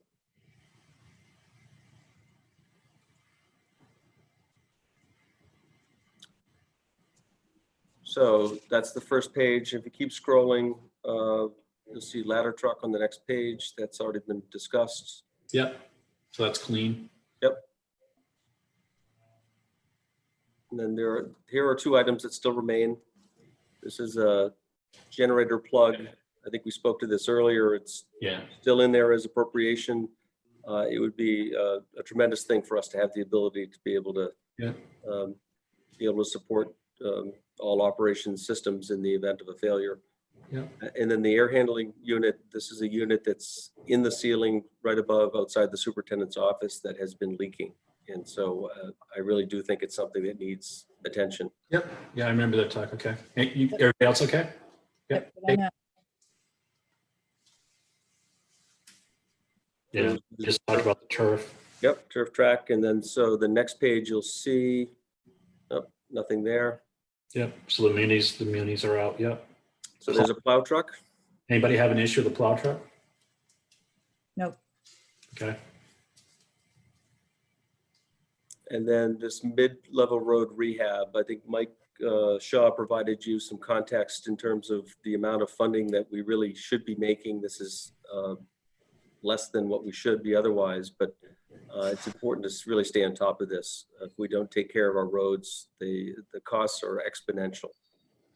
You know, and from my perspective, I'll just share, after doing this work for 6 years, Mike Shaw in Public Works, I have a high degree of trust in his budgets, his numbers. Usually he asks for things, and when he asks for them, he understands the dynamics of where we are. They're usually well thought out. So I'm very comfortable with sort of the Public Works requests, if that's, so I think for the audience, we've already talked about these things. When we did the capital review, and I think I'll not speak for John and Betsy, but I think we were pretty comfortable with the Public Works. So you guys, is that a fair statement?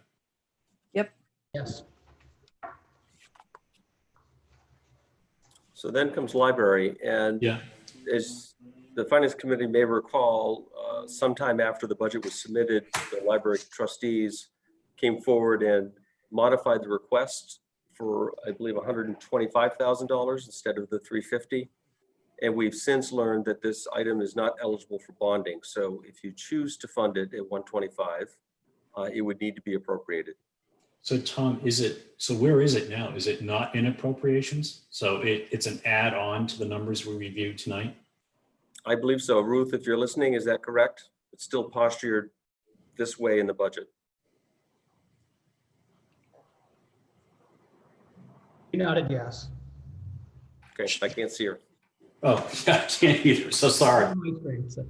So I guess our issue becomes, and I need to, this is really awkward because I am the liaison to the library board. So there's full disclosure of that. They've invested heart and soul in this project. It's been ongoing for a while. Somehow I thought the 125 was working in our budget, but if I understand Tom correctly, and I think, I don't know if we want to take both of the conversations because this is very similar to the school conversation that we're going to have. So what they're asked, Tom, is 125,000, and we're saying it's an appropriated item. Yes, it needs to be. Bond counsel has given us that advice that it's not eligible for financing. It may be well after the fact, but at this point it's not. So John and Betsy, what are your thoughts? So where I would be, and I've been a big supporter of the library project as well, but I would be in support of, if they can fund it with their existing appropriation, then allowing it to move forward. But I'm also, thinking back to Chairman Johnson's comments and suggestion that we've got 3 major projects that are all tapping the brakes right now. I feel like we should create some mechanism to explore any synergies or efficiencies there might be between them. So I guess those comments, I would say the same thing for the school project as well, is that I think it's time to kind of, let's pause and let's reassess what, how we might approach these a little bit differently. That's it. Any thoughts? Yeah, sorry, background noise. Yeah, no, I as much as I support the library, this is just not the year to do it further this, as I understand it, and I know we've already spent money on it. And hopefully, as John said, we look at some synergies and kind of see where we are, but this is not the year to do the extra one. Was it 125? Is that what they're requesting? Yeah. What is their total appropriation, Tom? 6? For the library operations? Yeah. I'll have to find it. I don't recall. I think it's 600 and something. Is that? No, I believe it's more than that. It's complicated too, because they just turned back 20,000 to you, didn't they, Tom? The total appropriation is 1,191,190. But I don't know if that includes the 20,000. I'm not sure that it does yet. So it'd be 1,171. What was the 20,000, Peter? Because when Tom was trying to come up with some of his numbers, when he came up with the 800,000, he thought he was going to have as curtailment and savings this year. The library actually had a surplus out of our allocation to them, and they contributed back $20,000 of that to Tom's number. Right, because they've been closed for months, right? Yeah. So, Yeah, they're still closed. They're doing curbside service, but they're not open. I think there's some very limited use interior, but it's not generally open to the public.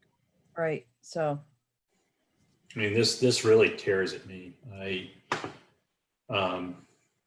But I think, John, I think you have a great point. I think I will reserve a little bit. I think we should treat this and the school very similarly. I understand John suggesting, and I've heard others suggest, that we really should have some type of comprehensive planning about what we want to do in this town as it relates to a community center, library, and school. So I guess at this point, and Tom, if we, I'm sorry, I digress. If we make a motion to take this out of the budget, it comes back for discussion at the town council, right? Well, it's a little awkward because the adjustment will be to reduce what is characterized as 350 as bonding. I mean, the letter and the reduction to 125 came in after the budget was launched. So it was kind of acknowledged, but no action's been taken. And I beg your pardon, I've not kind of carried that change through all my iterations. Yeah. So I think we need to make a specific point. If it's not on the list of adjustments, make a specific point so the council's aware of it and can have some discussion about it. Yeah, and that's what I was leading up to for both of these, that we're kind of either not, I think the finance committee should make the recommendation, but I think we should get the input and the consensus of the rest of the council on some of these tough ones. But I think for now, I think a motion's appropriate to take this off the budget. Peter, I don't know if you can see. Peter, I have a comment.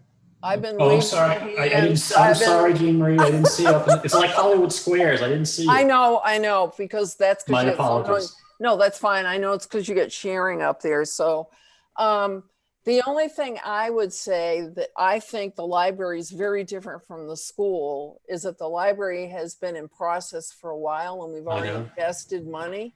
I know. And they did come back and they are willing to work with us and they've cut it and whatever. So part of me hates to see it taken out, but as long as it goes to the full council for some talk, because to me 125,000 is not a whole lot of money. I know that sounds crazy to people, but when you're looking at the budget we've got and when you consider how much we've invested to date in this library, that being said, I've been saying right along that as John mentioned, that we need to be looking at, geez, are there ways to be, library, community center, some, what's the word I want to use?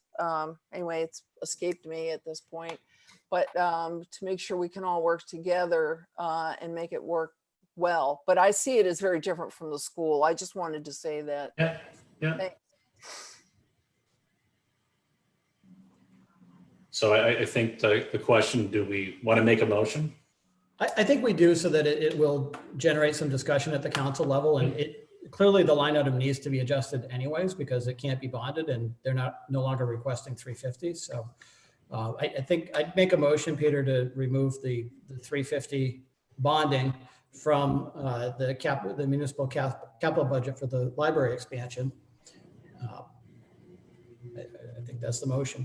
And our discussion at the council level could be whether to add something back in or not. Yeah. Tom, that sound right?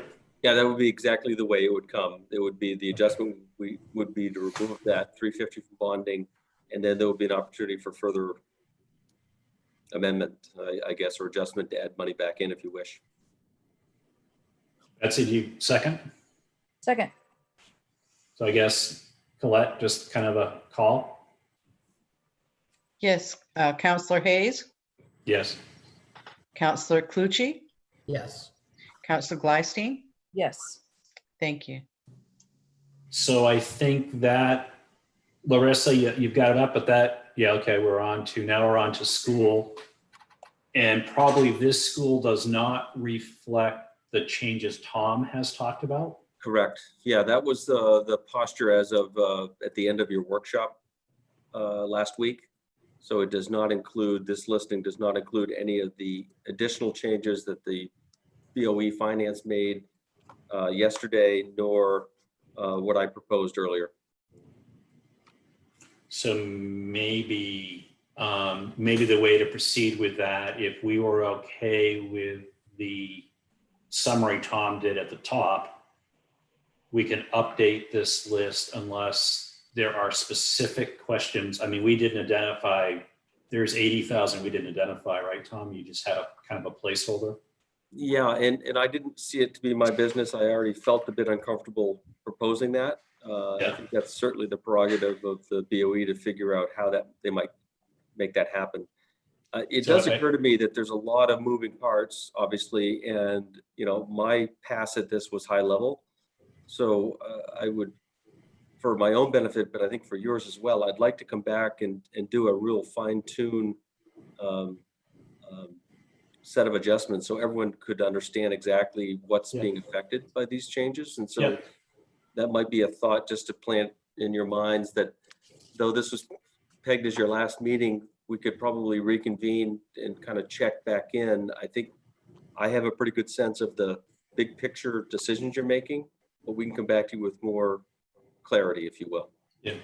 So maybe on the, so I think maybe the motion would be something like, unless there are specific items, and I think we do need to talk about, again, the school planning, but let's set that aside just for a second and say, maybe with what Tom just suggested, we for now accept this adjusted schedule, with the detail that Tom provided, the details to be updated to us, and we can either review it. Tom, can we do anything? Do we have to, it'd be easy enough, I guess, to do a Zoom meeting to just. Sure. Realize that. Yeah, Larissa, why don't you drop this, stop sharing, just because this is old material to begin with. Thank you. So you, Peter, if I could, we've also kind of glossed over, I just want to make sure that everyone appreciates that in the agenda packet, there were materials that I presented at the budget workshop last week, and the school had its own materials. And from that, we model a tax rate comp sheet, and there was a level of comfort ending there. So all of what, we haven't really gone over those again, but those are all and will be part of your recommendation, or I recommend that they should be. And the work that I presented to you this evening at the outset was kind of building on that base. maybe the way we'll reverse this around, let's set aside Tom's adjustments or recommendations or what he thought came from the Board of Education for a second and talk about the big item, which is what is our recommendation, comfort around the funding for the school engineering study. So question on that. So as far as I understand it, we can't bond it. So it's not capital, is it? Are they considering it capital? I didn't see it up on that. Yeah, it's appropriated capital. It's Well, appropriate so capital.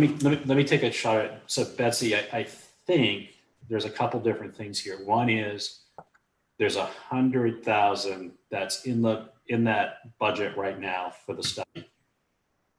There's two asks, I think. One is that we add another 275,000 back into appropriated capital to do the fully funded study at 375. Or their other proposal was we take it offline and we fund 375 through impact fees, which is outside of the budget cycle.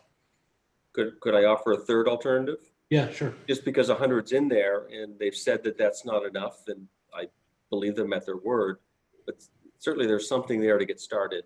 If in the course of their process, they identify with maybe better clarity or stronger argumentation that additional resources are needed, if the council's willing, and you may not be out of budget cycle, from my perspective, I think school impact fees could be a possibility if you wish to consider that.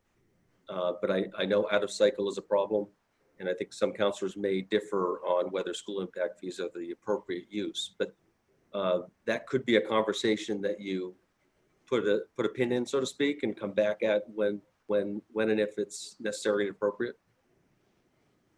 And if you confuse it even more, so I actually think that this is an appropriate use of school impact fees.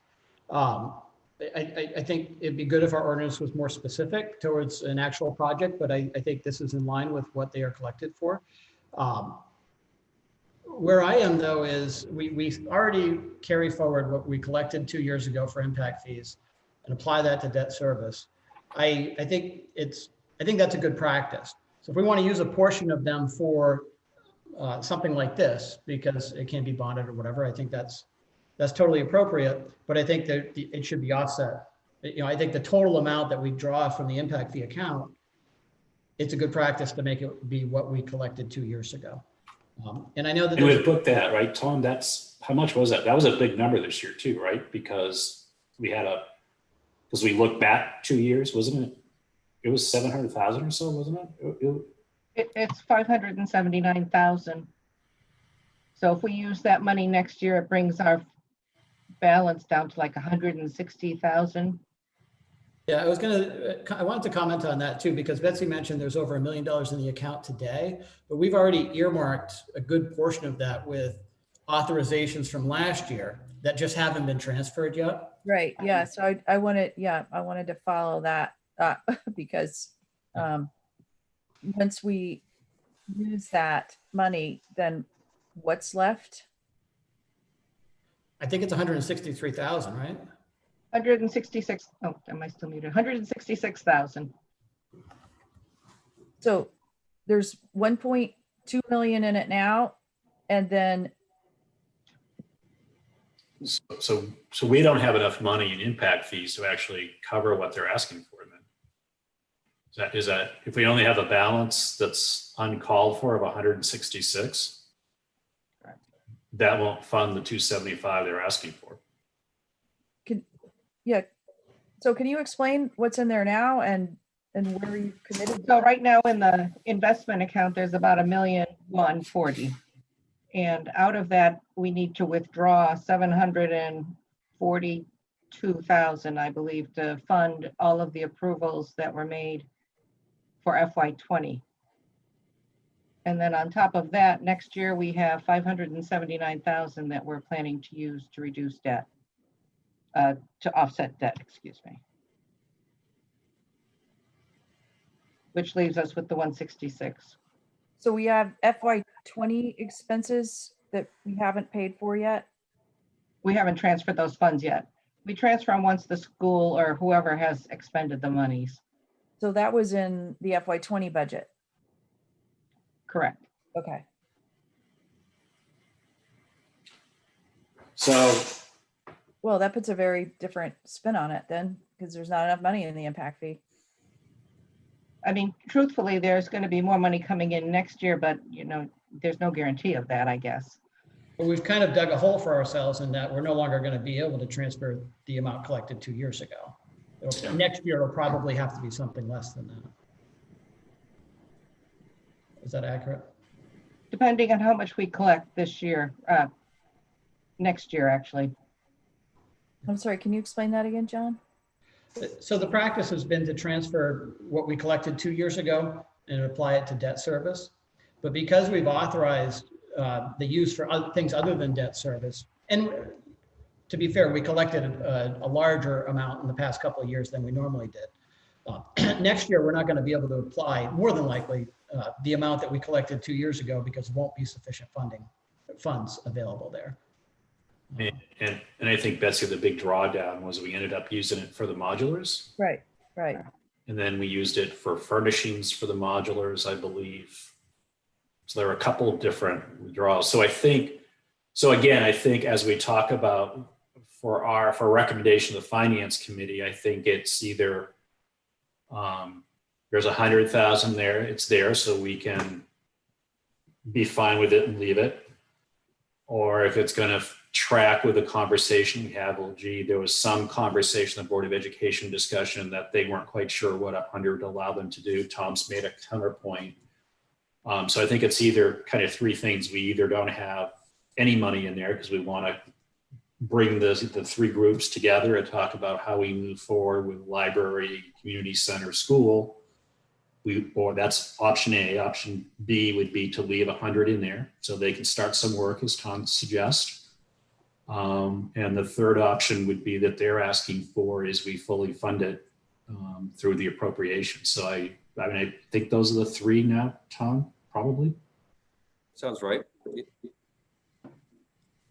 I think it would be a shame not to provide some funding, and I appreciate I'm giving recommendations without knowing all the information, but it strikes me that something's better than nothing. And but having said that, there is certainly a need, and I think we're sticking our head in the sand to simply say, not this year. The fact is the need is not going to go away. Even if enrollment starts to ease, We have aging K2 schools and challenges at the middle school that will need to be addressed.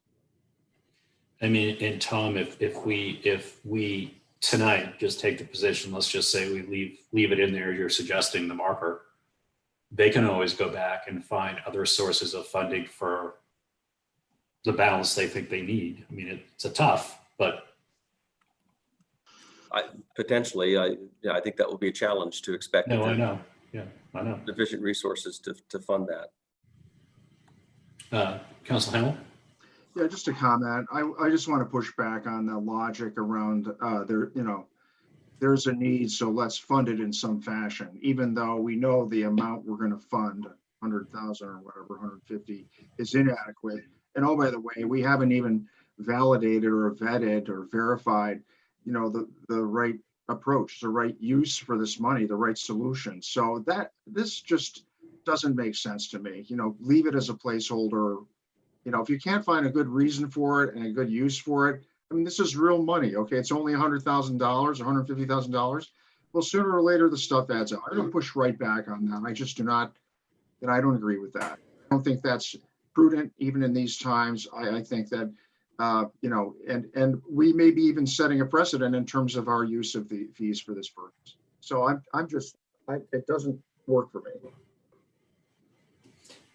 So Betsy, I just want to be clear, we're debating whether to leave the 100 in, and we're saying there isn't enough for what they want in the impact fees, the extra 275. is part of it. I mean, I think it's 166. I know you had three options, but I guess where I am is what Tom proposed at the beginning of the meeting for adjustments. I'm comfortable with that at a high level, and then allowing the BOE to see where it makes the most sense based on their priorities, to identify the specific details. So I guess, and then kind of you talked about it a little bit, but then maybe having another meeting next week where we can be more concrete with the tax impact sheets for what we talked about today and the final capital budget, so that we can put a formal, I guess, a cleaner recommendation for council at second read. So let me make sure I understand what you're saying. So, I mean, I think we're pretty clear on Tom can solve. I think what I hear you saying is take Tom's top of the meeting sheet as sort of our framework that ends up with us being at the same place as we were on the 9th, the 1.16 range. Tom can adjust, he can solve for the numbers that means for operational budgets for the municipal and school. We can make the recommendations on the municipal capital we went through, but I think you're saying you just leave the Board of Education, both appropriated and bonded capital open. And we will come back to that next week, and it lets them kind of work the numbers. Is that what you're sort of suggesting, John? That exactly. You stated it much cleaner. They do have second reading scheduled for Thursday this week.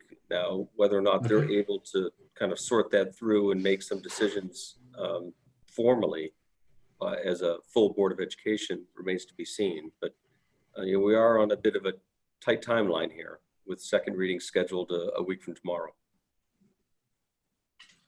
Jean Marie has her hand up too, Peter. Sorry. Yeah, I know. Hold on, let me get to Betsy. And then, Betsy, any thoughts on what we just talked about?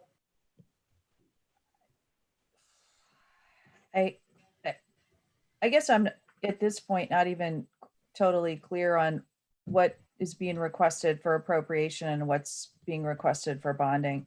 I mean, on that side. So My comments may help you, maybe. No, seriously. Okay, Councilor Cagliari, go ahead. I just want to read to you from what school board member Layton sent us regarding this 275. This is from her email to us today, and this is why I was like, let's see, blah, blah, blah. It's the duty of the board to ask what is needed. We maintain the opinion that this is needed. We could start this project today and it still wouldn't be ready for 4 to 5 years.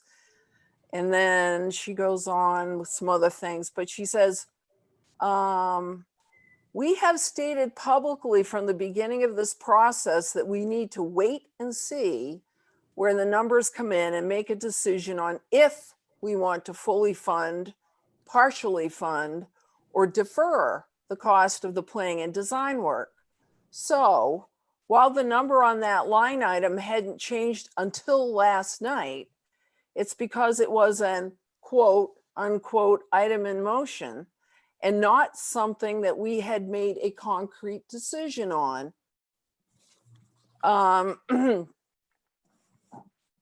Excuse me. Ultimately, the recommendation was made by the BOE FC Finance Committee, I assume that means, to fully fund it based on a number of factors, including the advice of some counselors stating that if we need it, we should fund it in full.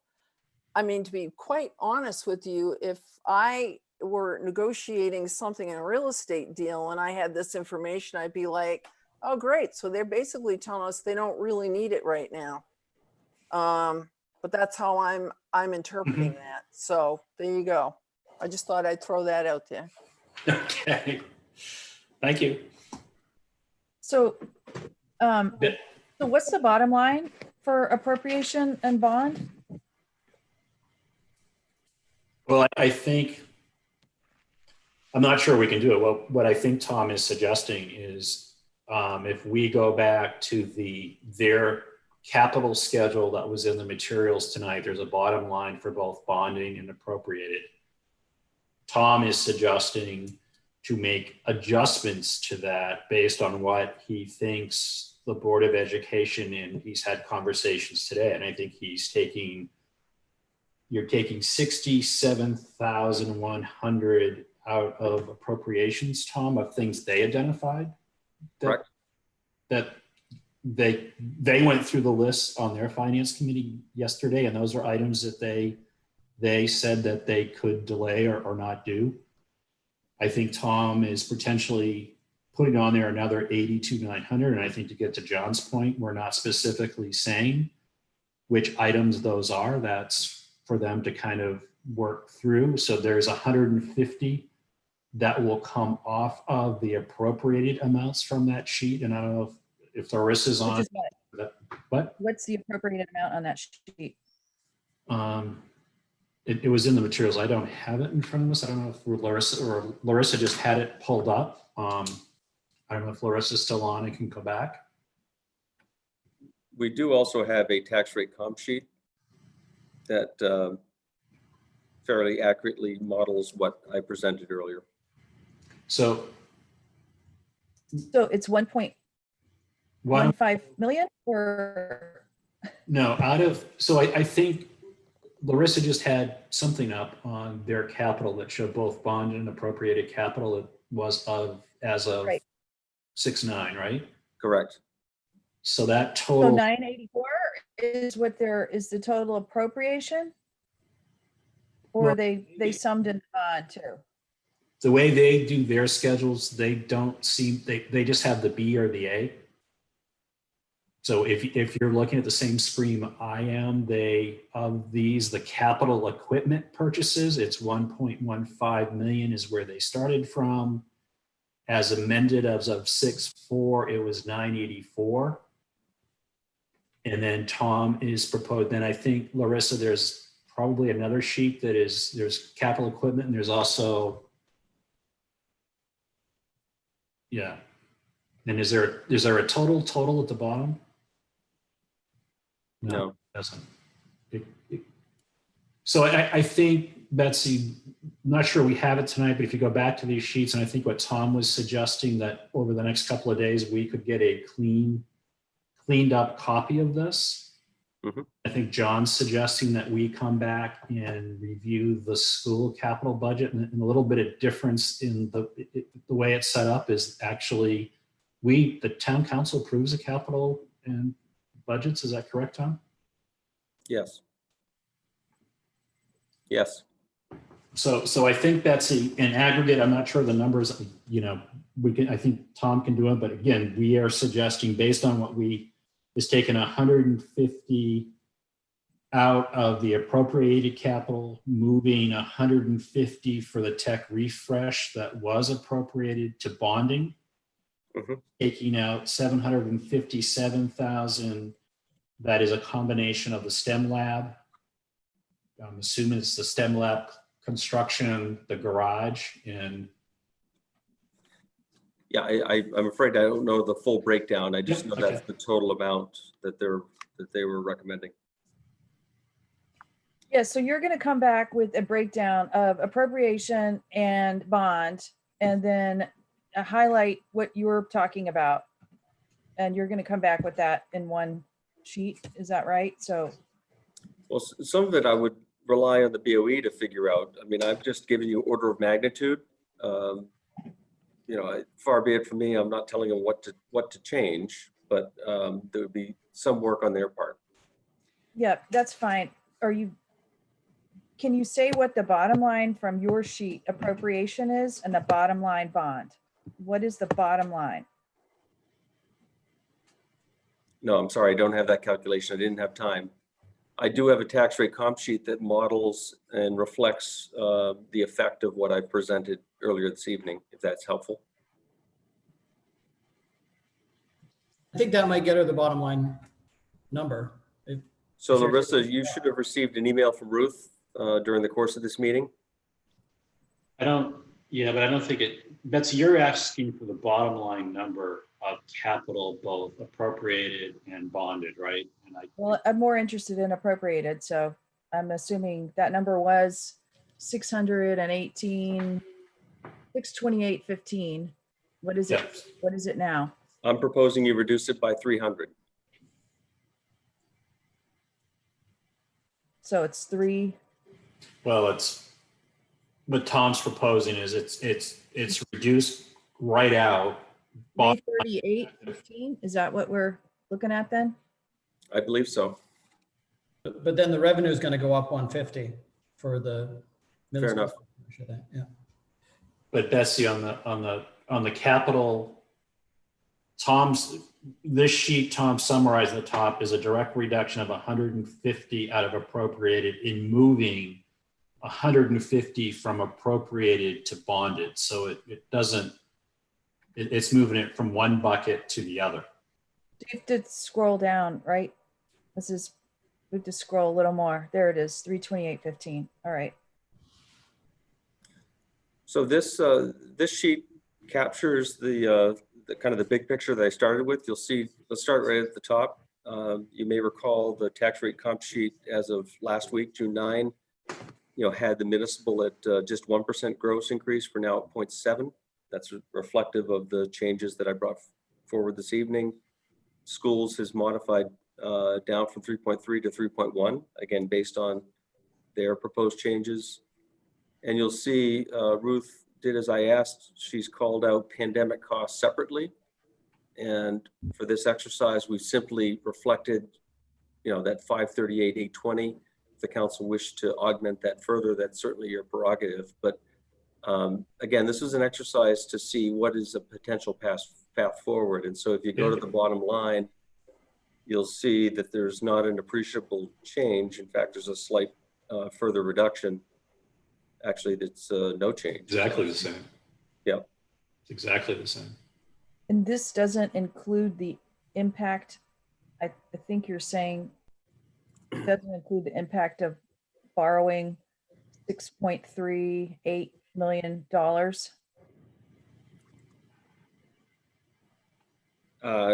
That's correct. Although Ruth, do you have anything to offer that in that regard? Whether that's a number that we should be concerned with and include here? The 6.38 is, I guess I missed that. What is that number made up of? Is that the money we just issued or? No, it's a number off this sheet, I believe.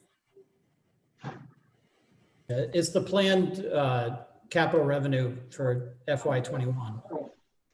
We would bond, I think, next. Oh, the amounts, no, it doesn't show because Borrowed. the money that we show as anticipated to be bonded in FY '21. We won't actually be bonding those monies until April of '21, so the first expenditure won't reflect until 2022's budget. So it's not, there are no expenditures reflected regarding that. That service is what you're saying. That service, sorry, yes. Okay, yeah, so that's what, so there won't be any impact on 21 because what we're paying in 21 is from 20. So, and that's all calculated into the operating budgets.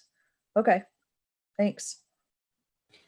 So let me try this again. I think if I understood John's suggestion correctly, we're looking for just a recommendation from the finance committee tonight where we think we have consensus. I think our consensus, and I'll check this out, so if I've got it wrong, we'll circle back, but I think we're going to suggest that Tom started from the starting point 6920 of 69, call it 70 million. That's what we approved as the consensus of the council. And just let me stop you. There's just so you appreciate, there are a number, dozens upon dozens of changes that have been talked about and are incorporated into that number that will be needs to be part of your second reading amendment.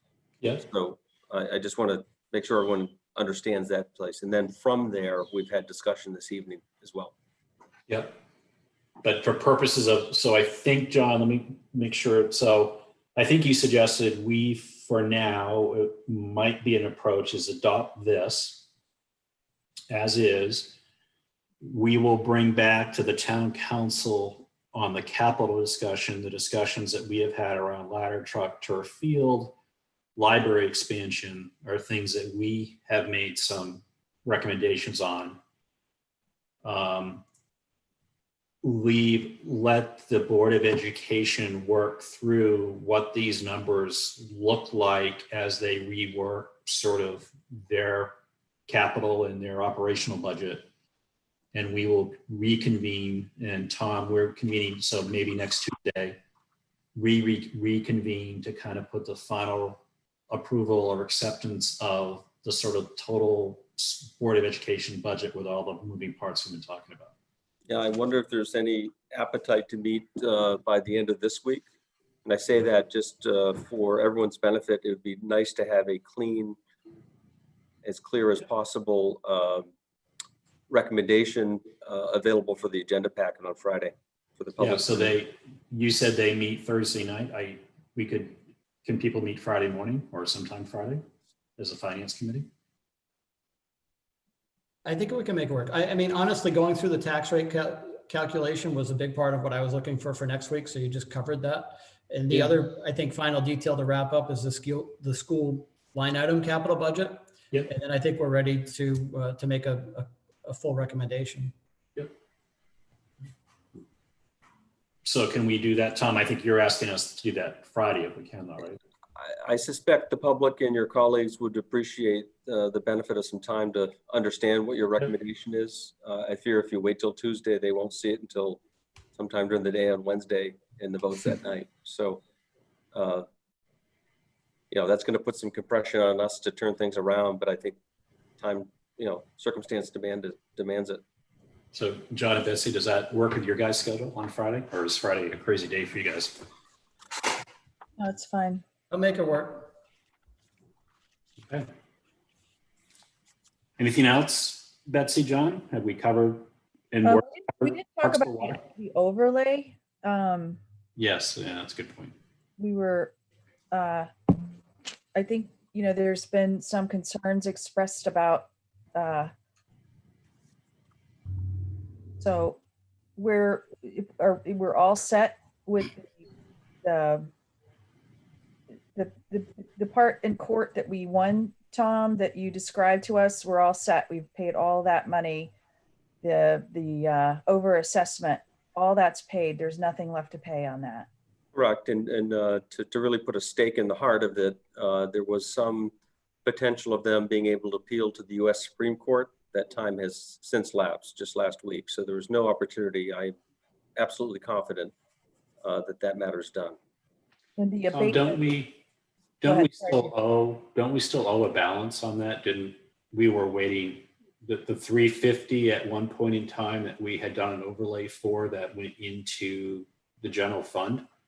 It became fund balance in that year. It was not needed in the So end. you're saying we have no additional liability. We've already paid in full. Correct. Okay. Then, just to be clear, this is for the waterfront. There were Yeah. 50 odd properties, Trouts Neck, Pine Point, and Higgins Beach. That's the appeal case I'm talking about. Yeah, I still thought we had a liability, so that's great news. No. And then we still have outstanding Piper Shores as a potential. Piper Shores, the path we're on, we're going to the State Board of Assessment review. So it will, that's a lengthy process. I suspect we won't know for quite some time at this point. Are they paying, in the meantime, are they paying their taxes in full, or were they withhold? What did you assume in revenues that they're still paying? Yeah, they must pay their taxes in full. Okay. They can reserve rights. They've not reserved them at this point, but they may. But they certainly pay their taxes as they need to. And are we concerned about any of abatements or concerns? I mean, Walmart's already come our way saying they've been impaired. Any other big box stores, Cabela's, No one else has come forward. You may recall that the settlement for both Sam's and Walmart takes us through 2022. So we have comfort, at least in the next 2 budget cycles, that they can't and won't challenge their assessment. And I'm not aware of any other large retailer that has expressed interest. There is one other matter that I'd like to bring to council next week involving a number of local, we've got a settlement agreement in hand for your consideration. So we could get finality to that sooner than later if you wish. and we've got reserves to cover that, if whatever it might be. No, So, I mean, meaning the overlay that you are carrying the budget will be adequate to cover that and anything else we may. So I think the question Betsy's asking, I think all of us have asked, do we need to consider putting any more money in overlay? well, we include this number here because of our interest and somewhat obsession about tax rate. At the end of the day, the assessor is the one that sets the overlay. Its purpose, its express purpose is to cover the cost of expected abatements in the following year. And so regardless of what you do and include on this paper, the assessor will make that number what he believes it should be to meet the need. And I can tell you it's always a anxious moment because that's one of the final decisions before the tax rate is actually set.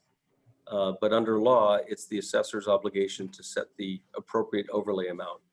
As Peter's pointed out, in the past, when we expected that there would potentially be some financial hardship related to an abatement, the assessor agreed with the council and kind of accentuated, if you will, that the overlay amount in a given year to provide resources for a potential settlement. That never came to pass in the end, thankfully. But that was the only time I'm aware that a council has really directed what can and should happen with the overlay amount. John and Betsy, any more on that conversation? Yeah, I mean, that's good information. I've read a little bit of information contrary to that. So, I'll pass on my questions about that since, the final, I guess, discussion. I mean, I was reading believe it or not, like the main assessor's handbook. So, just trying to understand it. Just appreciate, Counselor, you nor I am the assessor. That's the difference. Well, right. I totally agree. They work for the state. We pay them, but I'm just trying to understand what that money can be used for, because, based on, what I've read in state law and what it seems like, and I could 100% be wrong. So I don't even like saying it out, but based on, some main assessor stuff, it says it can be used for unforeseen circumstances, so is an unforeseen circumstance this year going to be perhaps people that we might anticipate who won't be able to pay their property tax bill? And, my understanding is if we try to calculate for that in the tax rate, where we don't have to take from fund balance, that helps our bond rating so that we're not, taking from fund balance if we don't need to. So I could certainly be mistaken, take the question offline. That's where that's where I'm coming from with that question.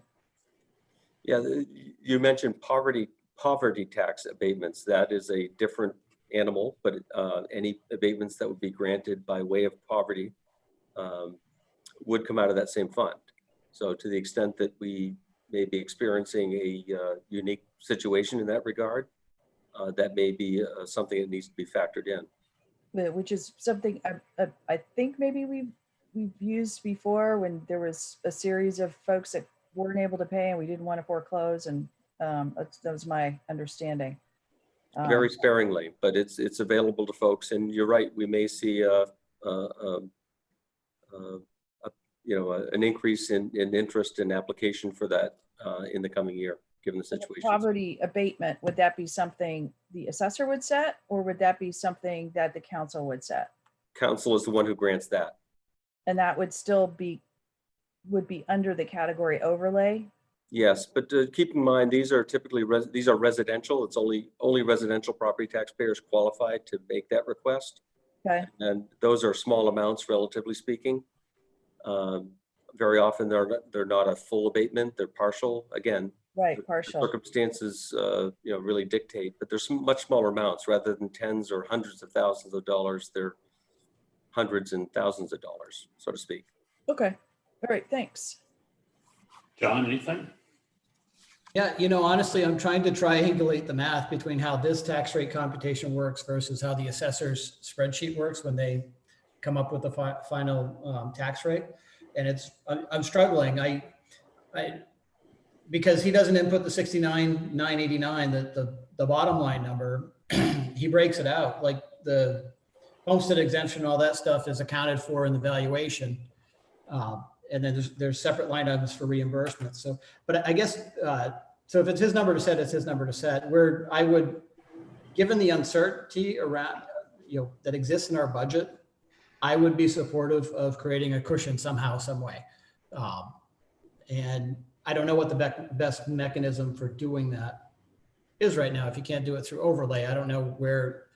Yeah, don't misunderstand. I think you can, and I'm not opposed to that. I have colleagues that use that as a way to build fund balance, frankly. Just appreciate that that's at the expense of the tax rate. And so the more money you raise, and it's one of the final decisions that's made before taxes are committed. And so, and here's what I'm thinking through is that the school board has said that the 500-something thousand for COVID relief is probably going to be it's probably not going to be enough.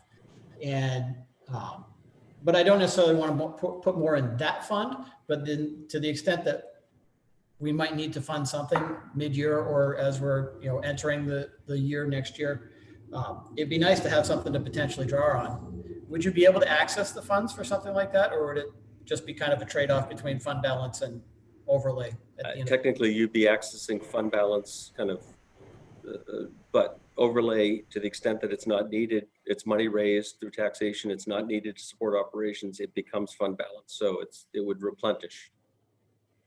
Well, it does, but then, whenever we draw on the fund balance, there's, impact to looking at our bond rating. Mhm. So to the extent that we have this contingency, then, we would be able to use that fund to some extent and not, because we borrow a lot of money. We're going to borrow a whole lot more money. Mhm. And if we don't get good competitive rates, this town kind of crumbles, because that's how we pay for what we do here. We can't even pay for a turf field because we don't save for it. It's what we've developed, and it is what it is. And we are wise to keep our bond rating well, and we're lucky that interest rates are good. And that's what we're doing right now, but we got to protect it with everything we have. And that's why I have some concerns about the overlay, as well as, I hope we're good on revenue. I trust what Tom is saying. I've definitely got concerns around it, but if we're wrong, there's going to be not just short-term ramifications, because there's going to be really long-term ramifications for what we can do in the future as a town. Thanks. No pressure. Yeah. Don, I see you. So let me, so maybe what, I think I've heard John say he'd be more comfortable with some type of fund. Betsy, I think you're saying the same thing. Maybe 2 items for Friday will be, we'll finish the sort of whatever the Board of Education responds, we can incorporate that in. And then we can determine if we want to put a placeholder, if you will, in the budget, realizing that that's going to drive the rate up a bit. But John, what were you thinking? Like 200-ish or Yeah. higher, lower? Yeah, that's, maybe getting overlaid to 400,000 or 500,000, I think is where I was thinking.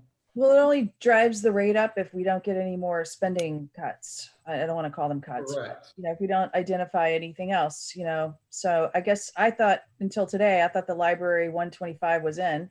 So that's certainly not a source we're coming from. So, we've looked at a lot of numbers today. So, we've talked at many meetings about where savings might come from on both sides. So, an overlay is very important for the town. Schools are very important for the town, but protecting our bond rating is very important in the short and long term. Well, let's talk about it. Let's come to closure on that particular issue on Friday. Think about if you've got a suggestion, maybe both of you a suggestion of where we go for it. Yeah, and don't get me wrong, I will fully support this. But again, it's always at the expense of the tax rate, and a penny matters, believe it or not. So I will not stand in your way. The way I would think it would go forward is, Mr. Assessor, we'd like you to add X to whatever you think you need to serve your purpose.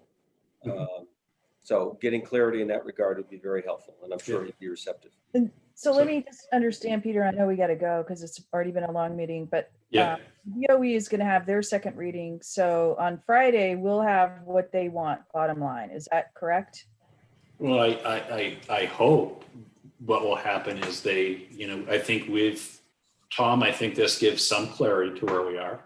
And I think there's consensus on this bottom line number. They may choose to do something different, but at least they have the benefit of knowing what the town's finance committee is thinking. And to the extent that that influences what they do at second reading remains to be seen, but at least you'll know that when you reconvene on Friday. Right. Yeah, I'm not sure we came to consensus totally on everything because, I think Jean Marie made some really good points and, we're also, still hoping that, there's some work being done on that side. So, so I guess we will, but their second read is pretty final, right? For what they want us to carry to the voters. Right. But at the end of the day, the town has bottom line budget authority. Right. Yeah. But what we get from them on Thursday will be definitive. So they sent us today, we want 275, we want this or whatever, but that won't be the case anymore. It'll be bottom line definitive on their second read. Is that right? They're able as a body to act in however they wish. I guess they have the benefit of knowing, having a pretty good sense of what the town finance committee is going to be recommending to the council, and to the extent that that influences how they act and what they do in second reading remains to be seen. Okay, but they will have to come up with something out of second reading, some set of numbers, right? No, I think we'll see what their response is, and then our job Friday will be decide what is our response going to be to go back to the full council for conversation. Right. Second read. Yeah. And Don, I know your hand's been up for a while. Sorry, go ahead. No, just a quick comment. I think this has been a good discussion, even though it's been difficult. And we probably, I can say for myself, I probably learned more about the interplay between overlay and fund balance and other aspects of the budget than I, ever imagined possible. But I think as we move forward to try to, first aligning the council and then the Board of Ed, and then ultimately the public around what we're doing, I'm just going to make an appeal for continuing to try to explain this in the best way possible we can to the public, and also providing, I know the assessor is independent, but this is a fellow who's going through this potentially for the first time, in a big town, in a big set of circumstances. So whatever support we can provide to him, Tom, from a state standpoint and elsewhere, I think that would be very helpful. So, but I think I look forward to getting better educated and aligned around this and seeing it. And I think we talked about more details. We started the season with a very detailed discussion about unassigned fund balance. So that's just the world that we're living in. So I appreciate everyone's efforts to do that, and I know you're doing everything, and your staff as well. Same with the Board of Ed and their staff, real time. So we're all struggling to know and learn and understand what the next step is, and ultimately when we're going to wrap this up. So thank you. And one last thing for John and Betsy. What time Friday works best for you guys? Early morning, midday? Tom, you need some time maybe to pull stuff together, probably? Yeah, I'd prefer, let me just check. We'd need to get it out the door later that day. So I'd prefer it by midday at the latest, so to speak. Just so we have time to. And is there still a long range planning committee meeting scheduled for that morning? Yes, at 8 a.m. Okay. Yeah, I mean, so definitely, mid-morning would be ideal. 10 or 11 would be ideal for me. definitely not during that time frame. Yeah, 10 o'clock is my sweet spot as well. Okay. Betsy, 10? Yep. Okay. That work, Tom? Yes, thank you. All right. Peter, Yes. we have school board member Seither has had her hand raised for quite a while. If you would like to. Absolutely.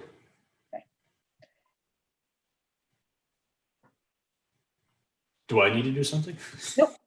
Okay. Yeah, I think you're on mute. Okay, great. Hi guys, thank you. Is my audio okay? Yeah, we can hear you. So thanks for letting me speak. First, I just want to say, please don't be appalled that the school board brought forward the request for the building project. We need to have these conversations. The elected officials need to have these conversations on our own boards, but we also need to have them with you guys. And so this was not done as anything other than in the spirit of making sure that we're all on the same page about what that request is or isn't. We had some discussion amongst the school board finance committee yesterday about whether to maintain that $100,000 or whether we should increase it to the full ask. And please know, like, we're going back and forth and around on this too. And we brought it to you in an effort to enhance that conversation, to use the counselor comments and sentiments of specifically the finance committee to help us inform our decision for our second reading, which is barreling down on us on Thursday night. And so this was certainly not brought forward lightly, willy-nilly. We're just going to throw this on at the last minute and hope that nobody notices. And this is a need that the schools have, and we understand the challenging times and that this may or may not be the year to fund things like this. But we also are constantly seeking creative solutions. It was good to hear the impact fee conversation today, because knowing that balance and knowing how much of that is used to pay down school debt and knowing what the final balance is going to be, those are all things that sometimes we don't have access to that information in our meetings. And so it's good to have you guys have those discussions. Again, it just further informs our requests. And so just in terms of what we need to do, I know the timeline has been sloppy. I know it's been hard to get everybody our materials in a timely fashion. It's hard to pull those bottom line worksheets together so quickly, especially because we met until late yesterday and you guys met today. And now, we have our second reading on Thursday. And so for Sarah's, I said I would jump on. So Sarah asked that if you guys do have a formal request of the school board in terms of materials, Peter, if you could just put that in writing for us so we know exactly what you do or don't need. Sure. And if it's if it's something, because we want to make sure you guys have what you need for Friday morning now.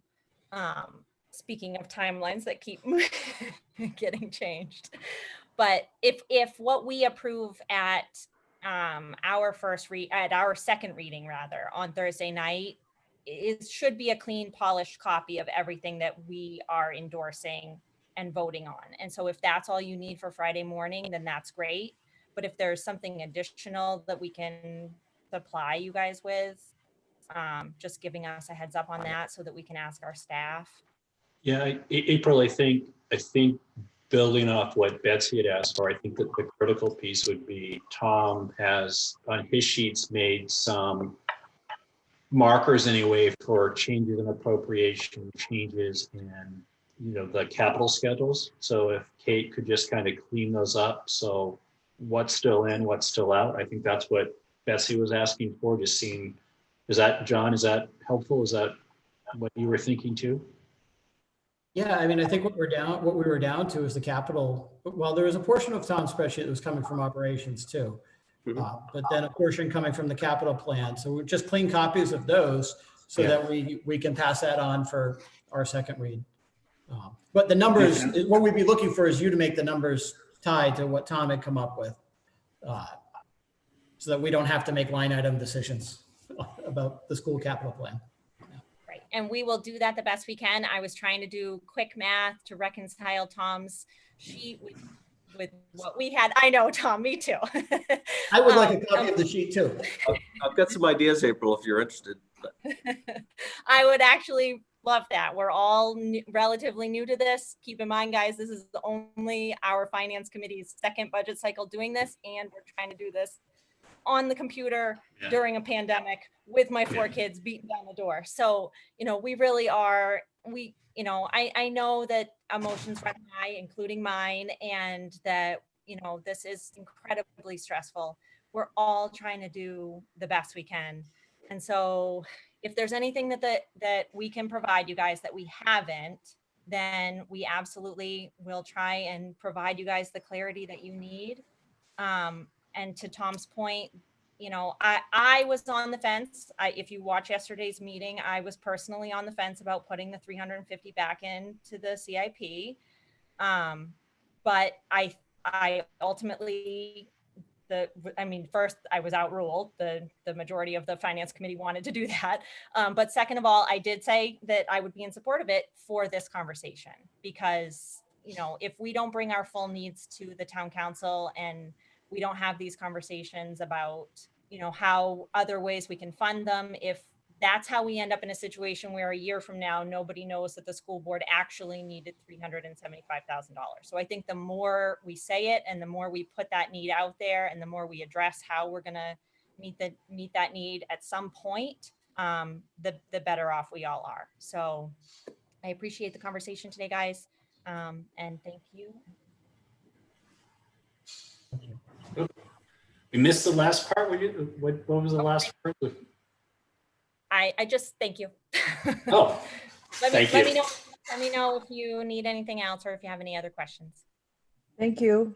Thank you. Larissa, is anybody else? Nope, there are no other hands up, and there are no emails that have come in from the public through your email. All right. Thank you, everybody. I know it's late. Thank you. Any parting comments? Everybody good? Sounds like everybody's good. Thank you, everybody. Time for Thank you. Very much. Thank you. Thanks for coming, other counselors. Appreciate it. We need to make a motion to adjourn. Oh, is there a second, Betsy? Second. All right. Do we need to vote? Yes. Roll. Yes, Counselor Hayes, Yes. Counselor Glystein. No. You can keep on by yourself. Counselor Clucci. Yes. Let's Thank you all. Voted. Thank you all.